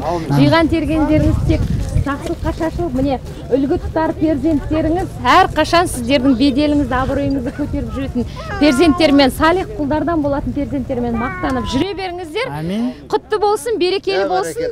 Алтай ханым, қалай ойлайсыз? Бұл кісінің үйіндегі әйел бақытты ма? Әрине бақытты. Ондай болатын болса. Қалай бақытты болмайды? Мына сіздің әніңіздегі бақытты әйелдер көп болсын. Иә, Алла жазса. Әрбір қазағымыздың әйелдері. Ал ондай болсын. Затбек мырзаның қыс бойы салған, оқырмандары қосылып салған үй міне дайын болып, міне бақытты отбасына бұйырғалы тұр. Міне оқырманда 1800 отбасының ішінен таңдап алынған ең бақытты отбасы. Иә. Алла тағаланың сіздерге бір мейірі, нұры, осы жақсы адамдардың ет жүрегінің елжіреуі, қайырымды адамдардың сіздерге деген құрметі, міне осындай бақытқа ие қылып отырсыздар. Сіздер бұрында бақыттысыздар. Бірақ дегенмен бүгін бақыттарыңыз еселеніп, осынша Алланың берген сыйын бір әдемі кең сарайдай үйде тәрбиелеуге мүмкіндік алып тұрсыздар. Алла разы болсын, Алла сауаптан жазсын. Көңілбай мырза, міне көңіліңіз көлдей. Затбек аға, бүгін сіздің өзіңізді қобалжып тұрған сияқтысыз ғой. Сіз өзіңіз ұялып тұрған сияқтысыз. Өйткені бұл сіздің оқырманыңыз. Әрине. Сізге деген сеніммен. Ең бастысы осы жерде қазір мен құрметті достар, осы лентаны кесуге Алтынай ханымды шақырып отырмын. Бақытты әйелдер қазағымыз. Затбек ағамыз келсе. Сіз бастасаңызшы. Сонымен бисмилля. Қоныс құтты болсын, іші қымқат болсын. Ай, бәрекелді. Бисмилля, Аллах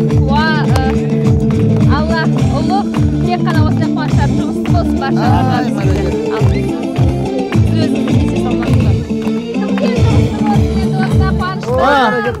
Мынандай баспана жұмысты болсын деп.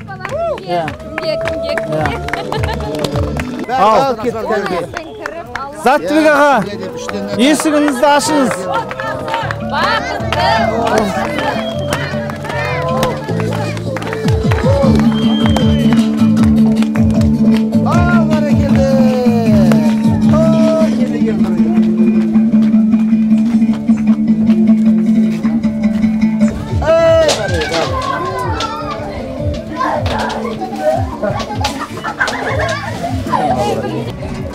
Ал әннен басайық.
Бақытты отбасы, ал енді сіздердің баспаналарыңызға бисмилля рахман рахим деп.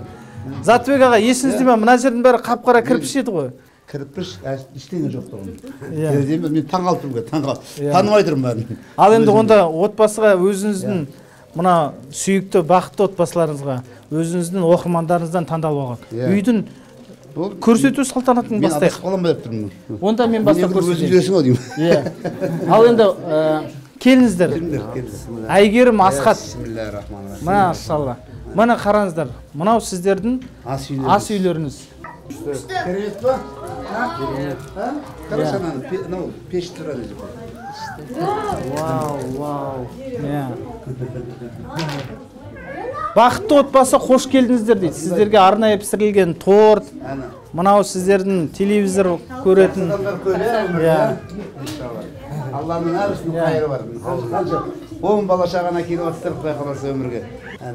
Тілеуіктер отбасы, мына қараңыздар, сіздердің өздеріңіздің ас бөлмелеріңіз. Мына жерде тамақ дайындайсыздар.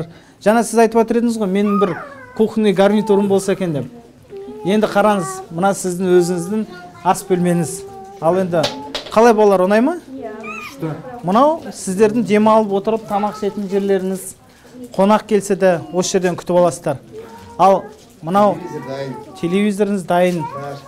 Мына жақта енді ең үлкен міне. Ай, машалла. Енді қараңыздар, мына жақта енді әжетхана. Мына жерде әжетханасы. Дейт, айнан. Мына жақта жуынатын бөлмесі. Ішінде кір жуғыш. Стиральный машина дайын. Кір жуғыш мұны. Бүгін кезек-кезек. Кезек-кезек шомылайын тұрға бүгінлар. Кір жуатын бөлмеңіз. Балаларды шомылдыратын жеріңіз. Мына бөлме балалар жататын бөлме. Мына бөлмеде мына балалар жатады. 4 ұл осы бөлмеге жатса болады мына. Қай жаққа жатасыз? Бәрі сет. Енді тағырын оқып тұрмын дейді. Болды, сол 8 жүр. Саят сен сияқты болып отырған, жатасың енді. Егеуі болар. Ал қыздардың бөлмесі? Қыздардың бөлмесі міне. Осында. Ұлдар ана жақта. Мүмкін қыздармен ауысатын шығарсыздар. Қалай қарайсыздар? Мына жер енді сабақ оқитын орындарыңыз, кітапханалар қоятын, кітаптарыңызды қоясыздар. Бұл жақта мына жерде өздеріңізде гардероб, мына кезде киімдеріңізді қоясыздар. Ал мына бөлме міне, қараңыздар. Асқардың. Вау!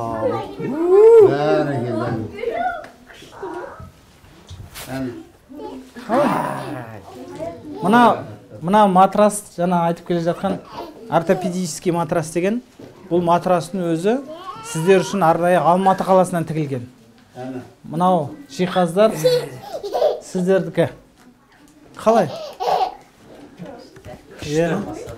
Шымылдықты жауып қойсаңыз болады. Шымылдықты жапсаңыз түн болады біздерде. 38-де. 38-де, машалла. Алла осындай болар. Мен 10 жас кіші 10 баланы естіп айтпай алған. Затбек ағамыз енді күндіз-түні қарап отырасыздар Инстаграмнан. Ал енді айтатын мектепке балаларды осы жаққа орналастыру бәрі міне акимат бәрі осы жерде. Қазір сіздердің қастарыңызда әкімшілік бәрі осы жерде. Ешқайыққа жұмыс мәселесі бойынша жаңағы басқа да мәселелердің бәрін бүкіл соцпакет, балаларды орналастыру, мектепке бәрін осы жерде қарастырылған. Мына жерге дейін арнайы сіздердің есіктің алдына дейін сіздер үшін балаларды таситын автобус келеді. Ол жаңағы автобус әдейі мектепке апарады, мектептен алып келеді қысы жазы. Сіздерге қазір абай осы жерде құтты болсын достарыңыз. Міне сіздерге құрметті достар, міне сіздерге жаңа ғана Затбек ағамыз айтып жатыр еді. Абай міне осында келе қалды. Әбеке бұл жерде осы мына Аршалы ауданының әкімінің орынбасары. Әлеуметтік мәселе. Сіздердің тақырыптарыңыз енді. Жаңа ғана сала жазса, мынау сіздермен бірге айналысамыз. Садик, мектеп, жаңағы жұмыс орны туралы оны жеке сөйлесеміз. Сіздерге көптен көп рахмет, үлкен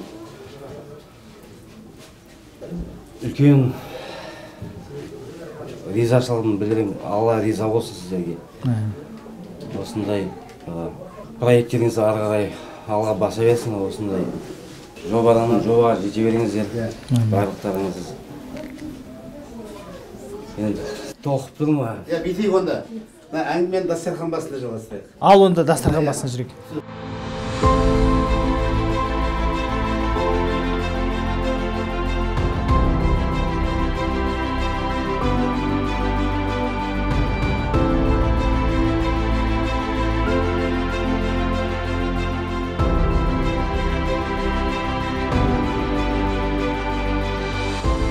Мына қазақта мына жақсы бір салт дәстүр бар. Үйге кіргеннен кейін нан ауыз тию деген. Міне қазір алыстан 6 жасар бала келсе 60-тағы кісі сәлем береді дейді. Ондай болатын болса, құрметті осы бақытты отбасылар, сіздер екеуіңіз қол ұстасып тұрып мына бақытты отбасыларға арналған тортты кесіп, содан біз дәм ауыз тиік. Бисмиллахир-рахманир-рахим, сіздің үйден. Енді мынаны Әйгерім өзіңіз пісіргендей болып кесіңізші кәне. Ай, бәрекелді. О, бақытты отбасын. Мына бұның балалар деген. Ертең өскенде осындай елге қызмет жасаңдар сендерде. Ал, бисмиллахир-рахманир-рахим, нан ауыстыңыздар. Бисмиллахир-рахманир-рахим. Ағалайынан торттан қонақтарға ауыстырып. Де бер. Бисмиллахир-рахманир-рахим. Біз енді торт ашатыр саған. Мына. Ал, ондай болмаса қазақтың салтымен үлкендерден бата тілейміз. Енді мына сонау Шымкент қаласынан келіп отырсыз, сіздің оқырмандарыңыз ішінен мына бақытты отбасын өзіңіз көзіңізбен көріп отырсыз. Қаншама айлар бойы кім болады екен деп расымен де ойладыңыз. Ал енді осы кісілерге енді сіз қамқоршы, алдағы уақытта сіздерді өмір бақи осы балалар еске алып өтеді деген ойдамын, Алла қаласа. Бұл отбасымен ары қарай біз туыс туғандай болып кетеміз. Осы жерге келіп жаңағы бірге тойды да, думанды да мына бәріміз өткіземіз, Алла қаласа. Заттыбек ағамыздан бата тілейміз, әумин деп. Бисмиллахир-рахманир-рахим. Алла осы бүгінгі игі іске, осы қоныс тойға атсалысқан барша бауырларымызға, және де Асыл Адам қорының ұжымына, Көңілбай бауырымызға Алла Тағала бақ берсін, береке берсін, кетпес дәулет кең пейіл берсін. Аллахым осы қоныстың ішін құтты қылып, бейбіт өріс қылып, ішіне қуаныш той қылып, өсіріп отырған балапандар, ұл мен қыздардың болашағы жарқын болып, еліміздің абыройлы, білімді, парасатты, саналы, Аллах Тағаланың сүйген салих ұлдарының болуын Алла нәсіп етсін баршаңызға. Еліміз тыныш, аспанымыз ашық болсын, берекелі, мерекелі заман көп болсын. Аллаху акбар.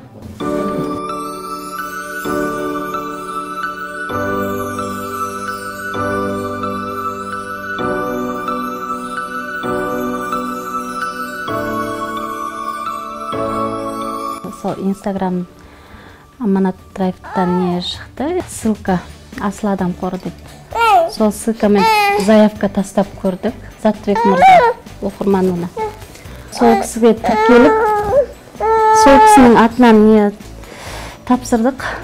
Өтінішті, саламатсыз ба? Мен көп балалы анамын, 9 бала шағам бар. Жолдасым жұмыс жасайды, жалдамалы пәтерде тұрамыз дедім. Сосын біз бақытты отбасымыз. Бұл өмірде жақсы адамдар бар екен. Ең бірінші Көңілбай мырзаға рахмет, алғысымыз білдіреміз. Заттыбек ағаға, осы Асыл Адам қорына үлкен алғысымыз білдіреміз. Көп рахмет. Жақсылықты бір отбасына жасап келіп жатқандарыңызға көп рахмет. Алла разы болсын. Осындай үйлерден одан сайын күшті үйлерге жете берейік. Сіздерге де бұйырсын.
Асыл адам қорының кезекті отбасыға тарту етер баспанасы сақадай сай. Бәрі дайын. Айнала жарқыраған шамдар, әппақ қар. Қаншама адамның тағатсыздана күтіп тұрған сәт. Көтеріңкі көңіл күймен іштей толқыныз. Құдды бір ертегі әлемі дерсің. Ертегі десе дегендей. Жаңа жылға қуаныш қарсаңындағы әр баланың тағатсыздана асыға күтетін армандайтын көрінісін Асыл адам ұжымы іске асырды. Ассалаумағалейкум, құрметті асылдарым, жақсыларым, барлықтарыңызға қайырлы түн, қайырлы кеш. Міне бүгін Астана қаласының маңында біздің Асыл адам қорының бақытты отбасы жобасы бойынша берілетін баспаналарымыздың кілтін дәп бүгін міне Алланың нұры жауып тұрған күні.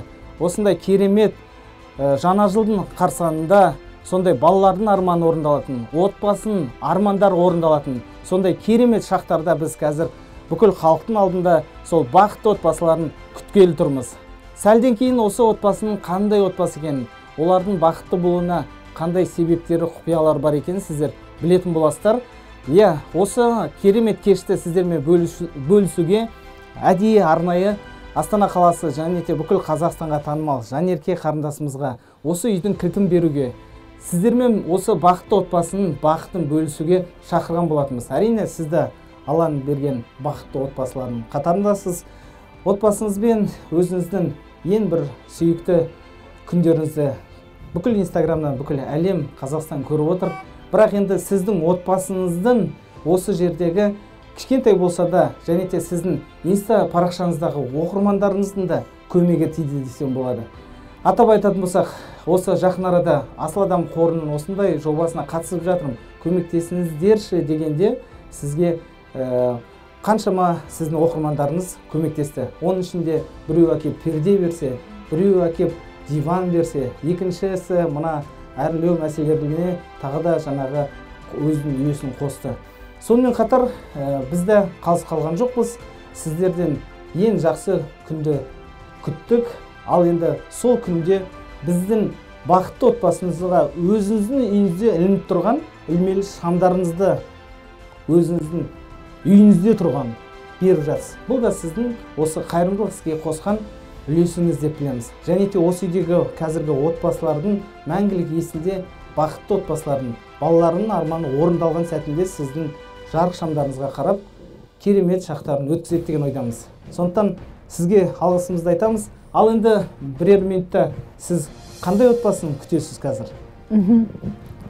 Баршаңызға кеш жарық. Алдында расымен де менің инста отбасымнан негізі енді 90% жұмыс бітіп тұрған еді. Осындай барлық адамның арманы десек те болады. Кинодағыдай кішкентай кезімізде бір жаңа жылдық кино, фильм көрген кезде осындай шамдармен үйлер тұратын, мәссаған деп аузымыз ашылып тұрушы еді. Бүгін ол шынайы өмірде көріп тұрмын сондай үйді. Сіз айтасыз, айтқаныңызды істейтін жан екенсіз. Осы бір 10 шақты күн бұрын ғана сырты әрленбеген, ішінде біраз дүние жоқ еді. Бүгін келсем мүлдем басқа, іші дүниеге толып, сырты жарыққа айналып, нағыз бір отбасының, бір бақытты отбасының арманын орындайын деп тұрсыз. Алғысым шексіз. Ал менің инста отбасым дүниелік жағынан біраз көмек көрсетті. Ол кісілерге де алғысым шексіз әрине. Оны адам негізі қайырымдылықты жасаса өзі үшін жасайды ғой, себебі одан ол кісі кедейленіп қалмайды. Керісінше Алла тағалам 1000 еселеп, 100 еселеп береді. Сондықтан да қазіргі күтетін отбасым әрине көп балалы отбасы деп айтқансыз. Бір ойлаңызшы, енді қазір Алла қаласа осындай бір кеш айттыңыз, ауа райы да басқаша еді, тура осындай болса екен деп тілеп едім, Алла ниетіме берді деп Алланың нұры жауып тұр. Кәдімгідей өзімде қобалжып тұрмын. Расымен де отбасы құрғалы, екі адам бір бүтін болып, екі жарты бір бүтін болғалы, үйім болса екен, бір баспанам болса екен, шаңырағым болса екен, қонақ күтетіндей бір өзімнің ошағым болса екен деп армандайды ғой. Мына үй барлық адамның арманы деп білемін. Өйткені мен бұл үйді салған кезде адамдардың барлығы мынау кәдімгі ертегідегі үй ғой, мына үйді маған берсе мен бақытты болар едім деген өте көп адамдар болды. Енді дәл сол қазір бақытты адамды сізбен біз болып бірге көреміз. Енді тағатсыздана күтіп тұрмыз, көп сөйлемей қояйын. Ал ондай болса барлықтарымыз қазір бақытты отбасының бақытты сәттерін бірге тамашалайтын боламыз. Ал бақытты отбасы лимузині қайда?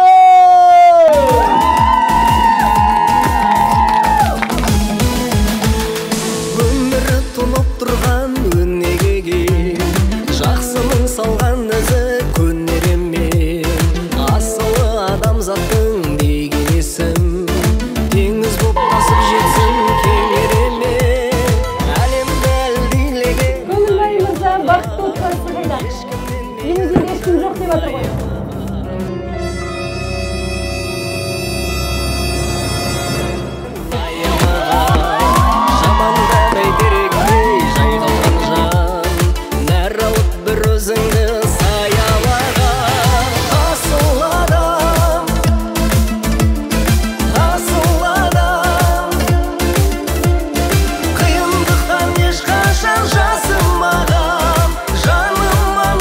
Барлығы жаңадан келетін отбасының кім, қандай екенін көруге асықты. Бірақ ол отбасы осы баспананы салуға өз еңбегін сіңірген, ішкі құрылысында, сыртқы безендіруіне де атсалысқан ерекше отбасы. Сіздерге бұл сюрприз болсын. Бұл бақытты отбасы жобасын өздеріңіз білесіздер. Бүкіл Қазақстан бойынша барлық отбасылардың барлық өтініштерін біз қарап, сараптап, бірнеше күндер бойы осы бақытты отбасының бақытты сәттерін бірге тамашалайық дедік. Бірақ осы бақытты отбасы сіздердің араларыңызда тұр. Осы алаңға қазір сіздердің алдарыңызда сол бақытты отбасының кілтін бір адамға беретін боламыз. Ал кім деп ойлайсыздар? Бақытты отбасы Ербол мен жұбайы!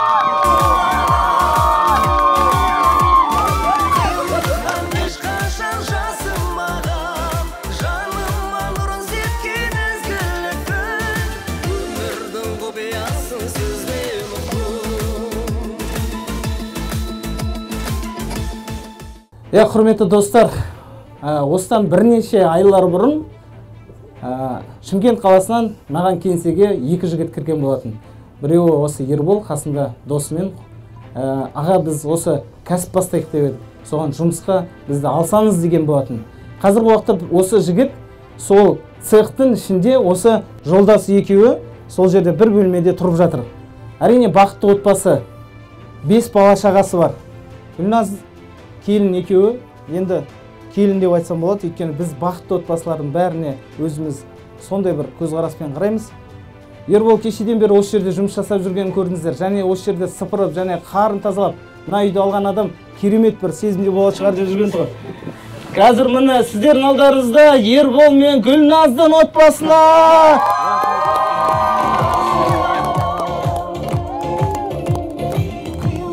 Ал енді үйлеріңіз құтты болсын. Сөз берейік, өздеріңіз мына үйді аламыз деп ойладыңыздар ма? Не деріміз сөне алды. Күтпеген жағдай болды. Мен ойладым, 12 балалы отбасы келетін шығар деп. Дәл солай ойладым өзім. Не сөйлерін сөйлемедім өзі. Үйлі болып қалам деп вообще ойламаппын аяқ астынан. Рахмет сіздерге. Алланың нұры жаусын.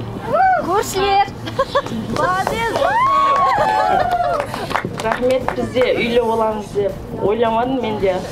Лимузин тоқтатты деп ойладым, бір көп отбасылы жанұя шығады ғой деп. Рахмет барлықтарыңызға сіздерге. Шымкенттен. Сарыағаш қаласынан. Абайдан Біртілек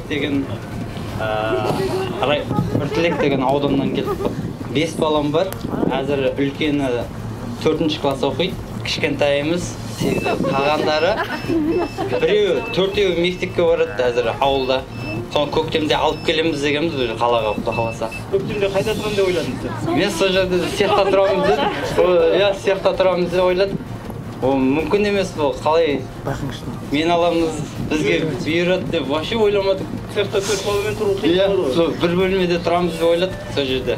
Өзіміз дайындадық, өзіміз не қалдық. Күнде сағат 3-4-ге дейін.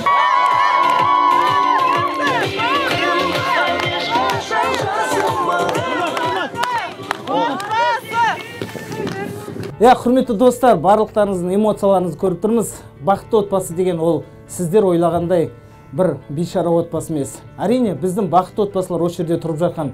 Мен мақтанышпен айта аламын. Неге? Өйткені олар ең бақытты күндерін осы жерде өмірлерін сүріп жатыр. Әйелдері нанды үйден қолмен пісіріп жатса, ең тәтті тағамдарын балалардың аузына тосып жатыр. Ал жолдастары, күйеулері, олар жатып ішер жалқау емес. Олар таңертең кешке дейін жұмыс жасап жатыр. Бірақ тапқан табысы өзінің арманын орындауға жетпей жатыр. Бірақ оған олар мүлдем кінәлі емес. Біздің бар айтпағымыз Асыл Адам қорының бақытты отбасы жобасы. Міне нағыз бақытты отбасы деген осындай болады.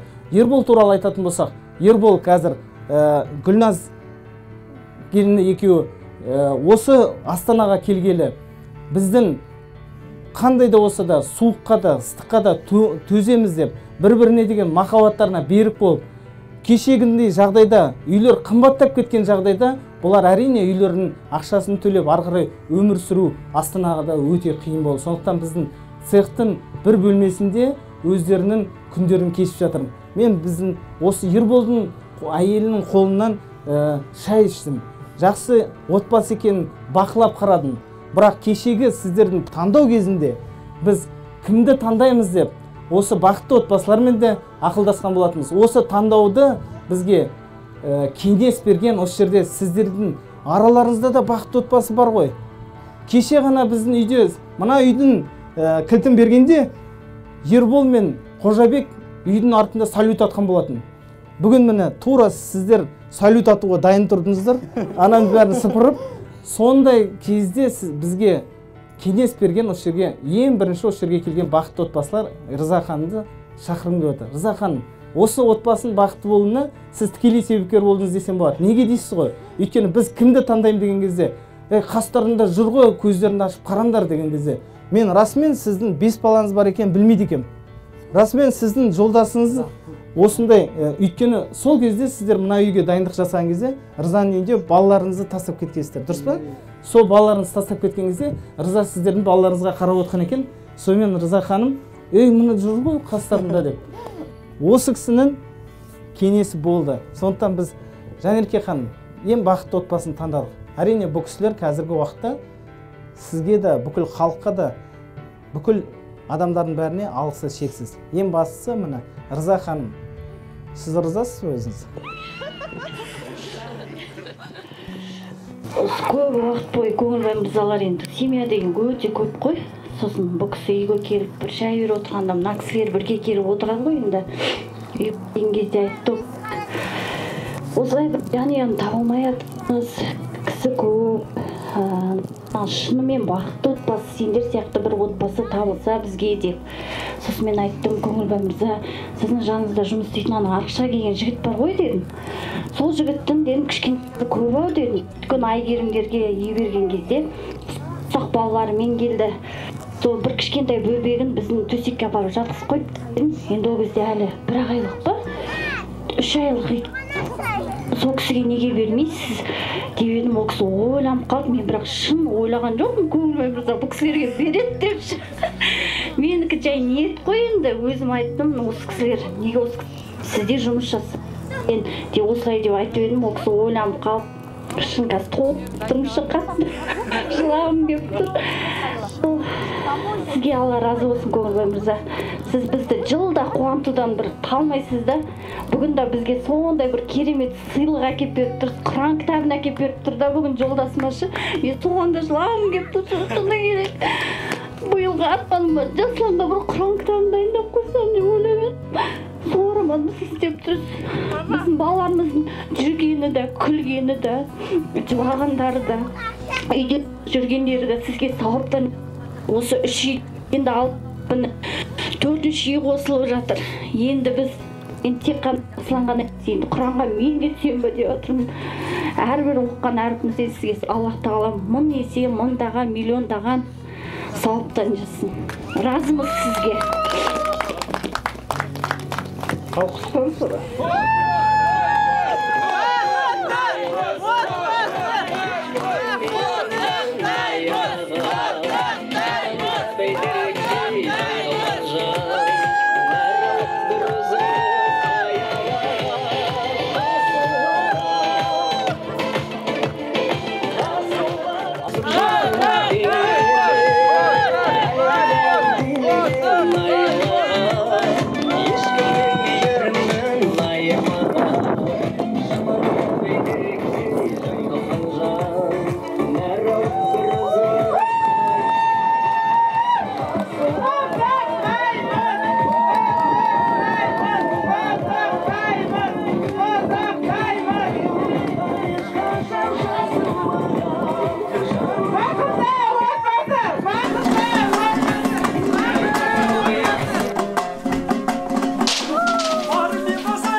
Ал құрметті біздің бақытты отбасы жобасының көрермендері және де Жанерке ханым оқырмандары, тыңдармандарымыз, барлықтарыңызға міне бақытты отбасының мекеніне қош келдіңіздер дейміз. Иә, Ербол бұл үйді жақсы біледі, ал Гүлназ бірінші рет келіп отырсыз. Өйткені Ербол осы үйдің кешеден бері, дәп кеше осы жерден біз таңғы 5-ке дейін осы үйді дайындаған болатынбыз. Ербол, рас айтсың? Кім үшін дайындадың осы үйді? Мен шынымды айтсам, үлкен отбасы келеді деп ойладым. Бір 10 бала шағасы, 12 бала шағасы. Мен таңғалып жатырмын вообще, маған алам деп күтпеген жағдай болды вообще. Мен айтып отырмын ғой, Ербол ана жердің қарын көріп тұрсаңдар, тез ананы жағу керек деп. Ана жерде жаңағы пеш жөндеу керек, нені жөндеу керек. Ананы бүйтіңдер, мынаны сөйтіңдер, дайындық жұмыстары дайындандар деп. Кеше біз осы отбасылардың кім болады деген білген уақыттан бастап, яғни сіздердің отбасыларыңызға таңдау түскеннен кейін осы отбасылар қалай өмір сүреді екен, осы қалай болады екен деген бірнеше сұрақтар болды да, бірақ енді Ербол осы үйдің қыр-сырын бәрін білесің. Отты қалай жағатын, су қай жақтан қосылатын. Өйткені кешеден бері осы жерде осы жұмыстың бәрін бірге жасадық, дұрыс па? Ал енді жолдасыңызға сөз берейікші, қандай сезімде тұрсыз? Бір қатып қалған сияқты болып тұрсыз? Жоқ, мен просто әлі сені алмай тұрмын, мен просто ойламадым да, ұялады деп ойламадым. Мен алдында келдік қой, сіздер алғанда, сол лимузинде солай түседі деп ойладым. Мен бір жағы адам түспеді дегенге мен де таң қалдым. Бірінші кім не етеді екен деп, алады екен деп ойламадым мен де. Енді кеше мен осы инста парақшада Жанерке таңдау жасаған кезде айтқан тоғым, осы үй ұнай ма сіздерге, ұнамай ма деп. Сонда қаншама 97% адам ұнайды дегенде, 3% адам ұнамайды деген екен.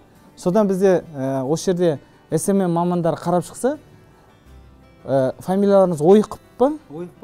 Ойықбаев. Ербол Ойықбаевқа ұнамайды деп не қойыпсыздар. Кім инстаграмда отырды? Жоқ, инстаграм болғанда сіз ана соғып алдыңыз ғой, машинаны.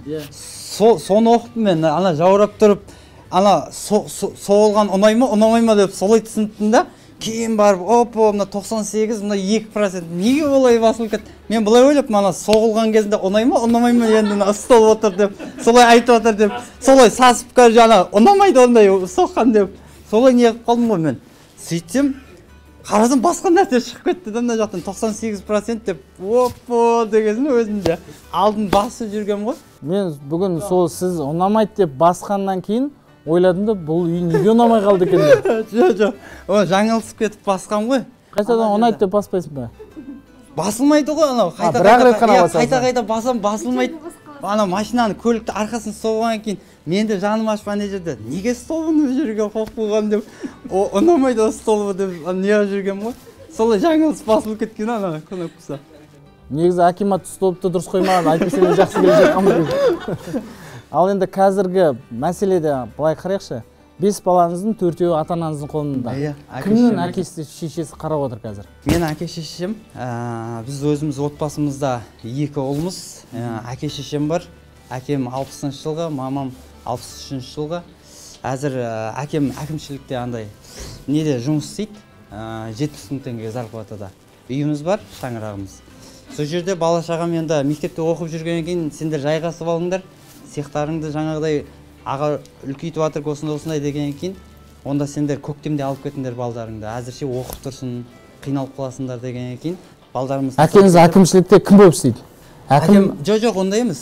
70 мың теңгеге сода тазалықта жұмыс істейді. То есть әкімшілікте тазалыққа қарайды. Тазалыққа қарайды сол жақта. Иә. Сол жақта. А шешем үйде. Сол жер үйде тұрады. Жер үйде, иә. Ауылдағы жер үйде. Ауылда жер үйде тұрады. Сол жерде сіздің 4 балаңыз осы Астанада қазір пәтер жалдау қиын болғаннан кейін, аяқтан тұрып кеткенше дейін деп кеше апарып тастадыңыздар ғой сіз. Жақында мына кісілерге үй берген кезінде балдарымды алып келгенім ол кезде. 2 балам бар еді, бір қыз, бір баламда. Қалған 2 ұлым ауылда еді. Сонымен сол кезде 3 ұлыммен келгенім осында. Балаларыңыз қатты армандаған сияқты ғой. Сол өзімізде таң қалып отыр көше. Сондай бізде де болса ғой деген сияқты. Бала арманы тез орындалады ғой. Иә, неше бала, неше қыз? Білмеймін, неше балаларыңыз? 4 ұл, 1 қыз. 4 ұл, 1 қыз. 4 ұл, 1 қыз. Мына кішкентайлар. Әзір ұл. Рамазан, Сырымжан, Ернұр, Нұрсұлтан, Айша, одан кейін Рамазан. Рамазан. Машалла. Енді осымен тоқтап қалмайтын ойларыңыз бар ғой? Құда қаласа Алла берем десе, 10-15 балаға дейін көбейте береміз. Негізі бұл жаққа келгеннен кейін, Жанерке ханым, бұл жаққа келгеннен кейін бізде отбасыларда тағы да толығып жатқан жағдайлар бар. Яғни 9 баласы барлар 10 балалы болып жатыр, 7 баласы бар 8 балалы болып жатыр. Сондықтан бұл жақта берекелі. Ал енді үйдің іші сіздерге ұнайды деген ойдамыз. Жалпы негізі қазір ұнап тұрмыз сіз осыны? Бұл үйде неден бастайсыз? Жұмыс ертең таңертең тұрғанда неден бастайсыз? Асханадан бастайсыз? Асханадан бастайсыз? Сіз білесіз бе асханада не бар не жоқ екен? Жоқ, білмеймін. Мынандай жағдай болды. Мына телевизорды сатып алған кезде мен сіздермен ана цехтағы тұрып жатқан бір комнатада сіздермен бірге шай ішіп отырғанмын. Содан кейін бұл кісілермен бірге шай ішіп отырмын да, сосын мен айттым, сіздерге телевизор керек па дедім. Бұлар керек деді. Онда керек болса, онда бір телевизор алатын екен дедім да кетіп қалдым. Ертесі күні мына телевизорды интернет-магазиннен тапсырыс бергеннен кейін тура сол цех қалып келген ғой. Сөйтіп цех қалып келсе, Ербол оны көтеріп үйіне апарып қойды жаңағы. Соның жаңағы мен айтамын да, ол Аршалға баратын телевизор. Бұлар ойлап қойған ғой жаңағы, телевизорды бізге алып келген екен деп. Апарып жаңағы неге іліп қойын деп ойлаған ғой жаңағы. Бірақ енді Аллахтың қалауымен көрдіңіздер ме? Цехқа келген жаңағы телевизор бұл нағыз сіздердің үйлеріңізге келген телевизор. Бұл телевизордың құнын біле жатырсың. Өйткені қабылдап алған өзің ғой қағазбен. Сонымен қатар пешті де қабылдап алдыңыз. Цехтың ішіне бүкіл тапсырыстың бәрі бізге цехқа келеді. Өйткені бірінші этажын ана этажға көтеріп жүрмей, сосын цехтан алып Аршалға алып келеміз. Сондықтан мына каминді де, мына телевизорды да, мына пешті де, ана жақта стиральный машинаны да бәрін цехқа алып келді. Осы Ерболдар өздері қабылдап алып, осында алып келген болатын. Сондықтан оның бәрін кімге тасып жүргенін өзі білмейді. Оказывается, осының бәрін таңғалып қыз күтпеген ек негізінде. Ал енді қараңыздар, мына төбедегі ілмелі шамдар ұнай ма сізге? Ая, кері. Тамаша. Бұның атын білесіз бе не нәрсе деген? Сұраңызшы, осының атын Жанерке айтады. Әйел бақыты. Әйел бақыты дейді. Мына бұл Жанерке ханымның өзінің үйінде тұрған өзінің ілмелі шамы. Осында әкеп сіздер үшін іліп қойды. Сіздер бақытты өмір сүрсін деп, бақытты әйел болсын деп. Әйел бақыты. Анау тұрған осы кісінің ілмелі шамдар. Сондықтан бұл кісінің жаңа инста парақшасында кеше мына үйге тағы да атсалысыңыздар деп халыққа үндеу салған болатын. Сондықтан осы кісінің парақшасындағы, инста парақшасындағы кісілерге, оқырмандарына тағы да бір рахмет айтсақ болады, дұрыс па? Иә, рахмет. Алла разы болсын. Міне Рамазан келді. Рамазан, міне үйің құтты болсын. Құтты болсын ең. Машалла. Рамазан? 5-ші ұлымыз осы. Алла қуат берсін. Енді қалай таныстыңыздар өздеріңіз? Біз танысқанда мен алдын Сарыағашта бір үлкен бір фирмада істедім. Строительный фирмада. Сол жерде бір 10 жылда істедім. Әлі старший болып та істедім, рабочий болып істедім. Сол кезде қасымда бір жолдас жігіт болды. Жақсы араластым, өзімнен үлкен, 1-2 жас. Сол айтып жүретін еді, осындай бір балдызым бар, танысасың ба деп. Сөйтсем, ол қызды алып қашып кетті. Сол танысасың ба деп жүргенде алып қашып кетті. Ол кезде Гүлназ кішкентай 9-шы класс оқиды. Сонымен ол бұлың айтпаған, басқа әпшесін айтқан. Сөйтіп жүрген кезінде уақыт өтеді, тағы 1-2 рет үйіне барып жүріп, танысып қаламыз. Сонымен екеуміз сөзіміз жарасып, сонымен сол бажам себепші болып қалды. Сонымен 17 жасында алып келгем үйге. Өзі медколледжді бітірген, фельдшер. Мен мұғалімдікті бітіргем, высший. Высший мұғалімсіз? Мұғаліммін. География пәнінен, тарих географиядан мұғаліммін. Енді құрылыста неғып жүрсіз енді? Маған алдын былай болатын еді. Неге әйел кісілер директор көп болады, неге еркектерден көп директор шықпайды деп, сол директор мамандығымен мұғалім таңдаған едім. Бірақ енді бір өмірдің несімен осы стройка жағына қарай жолым солай болып кетті. Сол жағында көп жүріп кетіп. Бірінші мұғалімдікте жұмыс жасаған күндеріңіз болды ма алғашқы уақыттарда? Жоқ, жасамадым. Яғни диплом бар. Иә, дипломды алдым, бірақ диплом тұр. Астанаға қашан келдіңіздер? Астанаға осы 1 жыл болып қалды. 1 жылдай болды. Алдын келіп кетіп жұмыс істеп жүретін ек. 2013-тен бастап жұмыс істедім. арасында келіп кетіп. Бірақ осы бір жыл алдын келіп стройка істедік, одан арасында таксовать еттім, майда шүйде жұмыстар істеп жүрдім. Сонымен сізді көріп қалып, сізбен кездесіп, сонымен ағаға келіп, осындай бір жұмыс ашсақ аға, осындай бір жұмысымыз бар, не дейсіз деген кезінде аға жарайды, кәні көрейік, қолдап көрейін сендерді деп бізге артығымен дүниелер айтқан кезінде мен өзім таң қалдым. Бұндай вообще қиялда болады. Сразу барлық нәрсе жай-жай орнымен болып кетіп жатқанына, бірақ барлығы еңбекпен келеді екен. Оның бәрі еңбектің астында. Әйтеуір қолдан келгенше еңбек қысасыз, жемісін жейді екенсіз. Ал енді Гүлназ, енді түнде нешеде жатып, нешеде тұратынды байқадыңыз ғой, Сіз ойлайтын шығарсыз, мына кісі ұйықтамай ма деді? Өйткені аға сияқты ол ниетім да ағаның жұмысы сізді кеше ұйықтап 4 сағатта ұйықтаймын деп едіңіз ғой алдында. Мен айтамын, мә керемет 4 сағат ұйықтаймын. Сен неше сағат ұйықтайсың деп кезде сұрақ қоямын ғой. 4 сағат деген жақсы ғой. Көп не алған. Балаңыз қай үйде, осы скатта дүниеге келді ма? Жоқ, алдында квартирада алдап тұрдыңыздар, иә? 3 айда ма келді. Қазіргі скат жылы ма? Ол біздің цехтың ішінде бір бөлмелі үй. Бір бөлмелі үй болғанда, мынандай нені бөліп-бөліп үй қып бердік та осы биыл.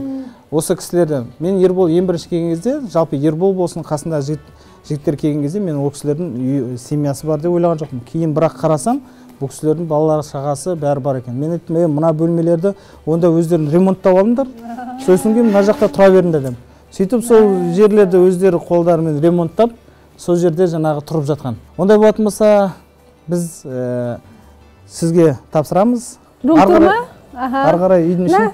Аязат сізға кепер қойды деп, 5 балаңызға не алғам? 5 балаңызға 5 торып алғам, көршілерге 3 үйге бүйтіп мүмкіншілігінде ала салғанбыз. Мінекей мынау, енді балаларыңыздың бәріне ұнайды деген ойдам, өте керемет әрлеген телевизор, қандай күшті тура біздің үйдегідей екен. Аңғалып отыр ғой, күтпеген дүние болды аяқ астынан.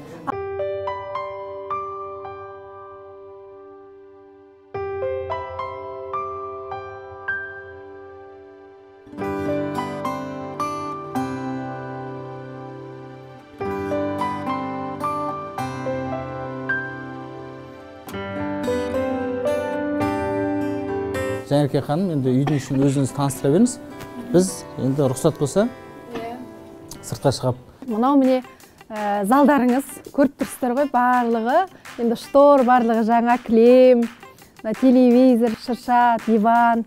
Мынау сіздің кухняңыз, мінекей шағын газ бәрін кіргізіп қойған. Мына жаққа қарай жүріңіздер, детский бөлмелеріңізді көрсетейік. Міне, мынау сіздердің балаларыңыздың жатым бөлмесі. Мінекей төсек, 2 қабатты төсектер, міне балаларыңыз осы жақта жатады.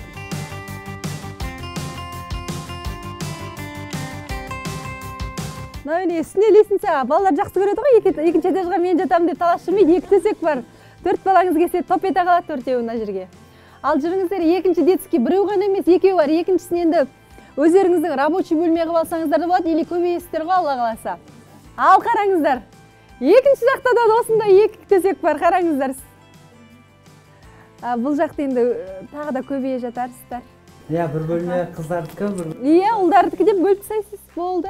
Мынау сіздердікі су жаңа Алматыдан келген матрасымен керемет жататын төсек шкафымен, боянатын жерге косметика заттарыңыз қойып қоясыз.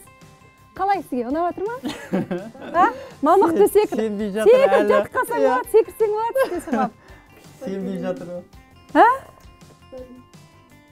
Өздеріңіздің жылы төсектеріңіз, үшеуіңіздің кең, үшеуіңіз де сиясыздар. Ал жүріңіздер. Мына жақта енді кіріп келгенде мынау мінекей шкаф көрдіңіздер ғой, бәрі стройный көрдіңіз ба? Бәрін киімдеріңізді, аяқ киім бәрін осы жаққа шкафқа саласыз, стройный шкаф дәу. Мына жақта ванный жүріңіз.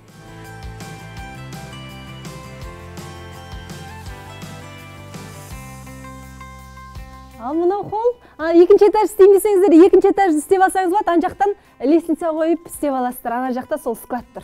Ал енді осы үй сіздердікі? Құтты болсын. Мына жақ міне жарқырап жайнап тұр. Енді далаға қараңыздар. Балаларыңыз есік алдында ойнап жүрсе, мына жерден көресіздер, не істеп жатыр деп былай қарай саласыздар. Полный терезе. Соңғы трендтағы үй мынау. Мынау арман адамдарға қандай күшті, иә? Маған беріледі деп ойлаған жоқпын, бірақ мына есіктен шыққаны бір күшті да, мындай керемет. Менің инстаграмда көрдіңіз ба? Көрдім, иә, инстаграмда. Бірақ мен ойламадым, беріледі екен деп ойламадым да, бірақ армандап қойдым. Иә, армандадым, мен айнамен күшті арман. Алла тағала сіздің дұғаңызды қабыл еткен ғой. Аяқ астынан ағаның жүрегіне салып, сізді естіп жатырмыз. Таңнан кешке дейін осы үйдің жұмысымен жүріп, күлімен кіріп, несімен шығады дейді, суымен шығады, сол сияқты таңғы 4-5-ке дейін полын жуып, бәрін душ істеп жатыр. Жаңада қарайтын да, мына жағын қарын тезде сыпырып, прям адам кімге шығады екен деп күтіп тұр. Алла тағала ниетке береді дейді.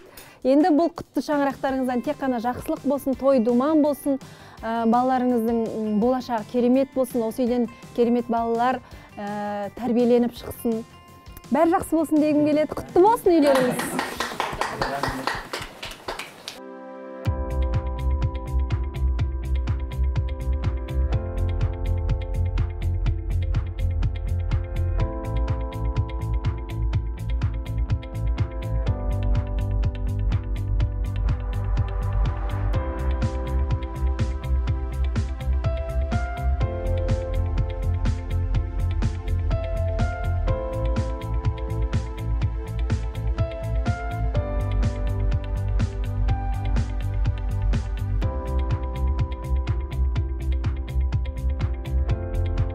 Көңілбай ағамен алғашқы кездескенде шамада 7 айдың жүзі болды әзіргі кезде.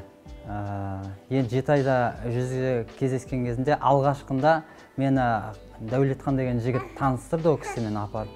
Осындай бір үй алайық, болмаса көлік алайық деп.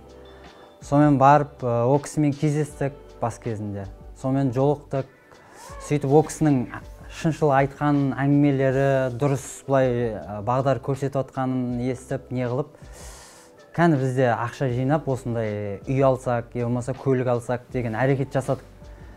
Сонымен уақыт өте-өте бір 3-4 айдан кейін Көңілбай ағаның өзімен жолығып қалдым. Сонымен ағаға барып осындай бір жұмыстарымды айттым. О аға қолдайтын болды жұмыста. Сонымен ол жұмыста әзіргі күнде істеп жатырмыз, уже күннен күнге цехымызда үлкейіп жатыр. Енді барлығы Көңілбай ағаның бұлай жұмысы, Асыл адам қорына алғысымыз шексіз. Мынандай үлкен бір баспананы, халықтың әйтеуір көмегі жан-жақтан жиналғанын, соны біріктіріп, осындай бір бақытты отбасы, мысалы, біз таңғалып отырық, біздей отбасыға беріледі деп біз таңғалып отырық. Өйткені мүмкін емес дедік та басында. Сол бір сондай дүниелерді ұйымдастырып, сондай дүниелерді осындай бақытты отбасылар бар деп көрсетіп атқаны үлкен мақтауға лайық деп ойлаймын. Рахмет айтам. Қанша кісілер бізге себепкер болып, осындай қуанышымызға ортақ болып жүргеніне Алла риза болсын деймін. Барлығы осындай үлкен-үлкен отбасыларға, осындай шаңырақтарға ие болсын деп ойлаймын. Алло? Мама? Бір күтпеген жағдай болып тұр. Соны қазір көріп, сендерімізді сенімдесіміз білмей жатырмыз. Сүйіз сұрайды. Инстаграмнан Нұрбол көрген ау деймін. Нұрбол. Сейді Пирuz апам үйіне жүгір, мама, балаңызға кілт тастап десе, көрсең, бар жүгір көр деп. Аяқ астынан үйлі болып қалдық, мынандай бір еңбегімізді бағалап. 4 айдан бері жүрсің, Көңілбайдың не айтса да, көңілінен шығып. Не ғой, апа десеңші. Жаным, Ербол. Әлемдік форматта қазақ даласындағы алғашқы мега жобаның бұл саны да өз мәресіне жетті. Шынайы бақыт, шынайы эмоция, екі бірдей жанұя баспанамен қамтамасыз етілді. Бақытты отбасы, бақытты балалар, жарқын болашақ. Еліміздің жомарт, жанашыр тұлғасы Шүкенов Көңілбай Қалдыбекұлы бақытты отбасылар санын арттыруын тоқтатпайды. Себебі келешектегі дамуымыз да, үздік елдер қатарына қосылуымыз да осындай сәттерден басталады. Ал құрметті асылдарым, жақсыларым, сіздер бақытты отбасының керемет бақытты сәттеріне куәгер болдыңыздар. Ал енді сіздер бұндай отбасылар болу үшін тек қана армандардың орындалатын, балалардың армандарын орындалатын куәгерсіздер. Ал сондықтан сіздер армандаңыздар, армандар міндетті түрде орындалады. Бақытты болу үшін тек қана ерлі-зайыптылар бір-бірімен жақсы күндерін кешіп, жақсылық болса, әлхамдүлілля деп сабырға келіп, жамандық болса да бірін-бірін ертең сіздердің өмірлеріңіздің өзгеретіндеріңізге бір-бірлеріңізді қуантып, жылатып, жұбатып отсаңыздар болғаны. Сондықтан бақытты отбасылар көп болсын!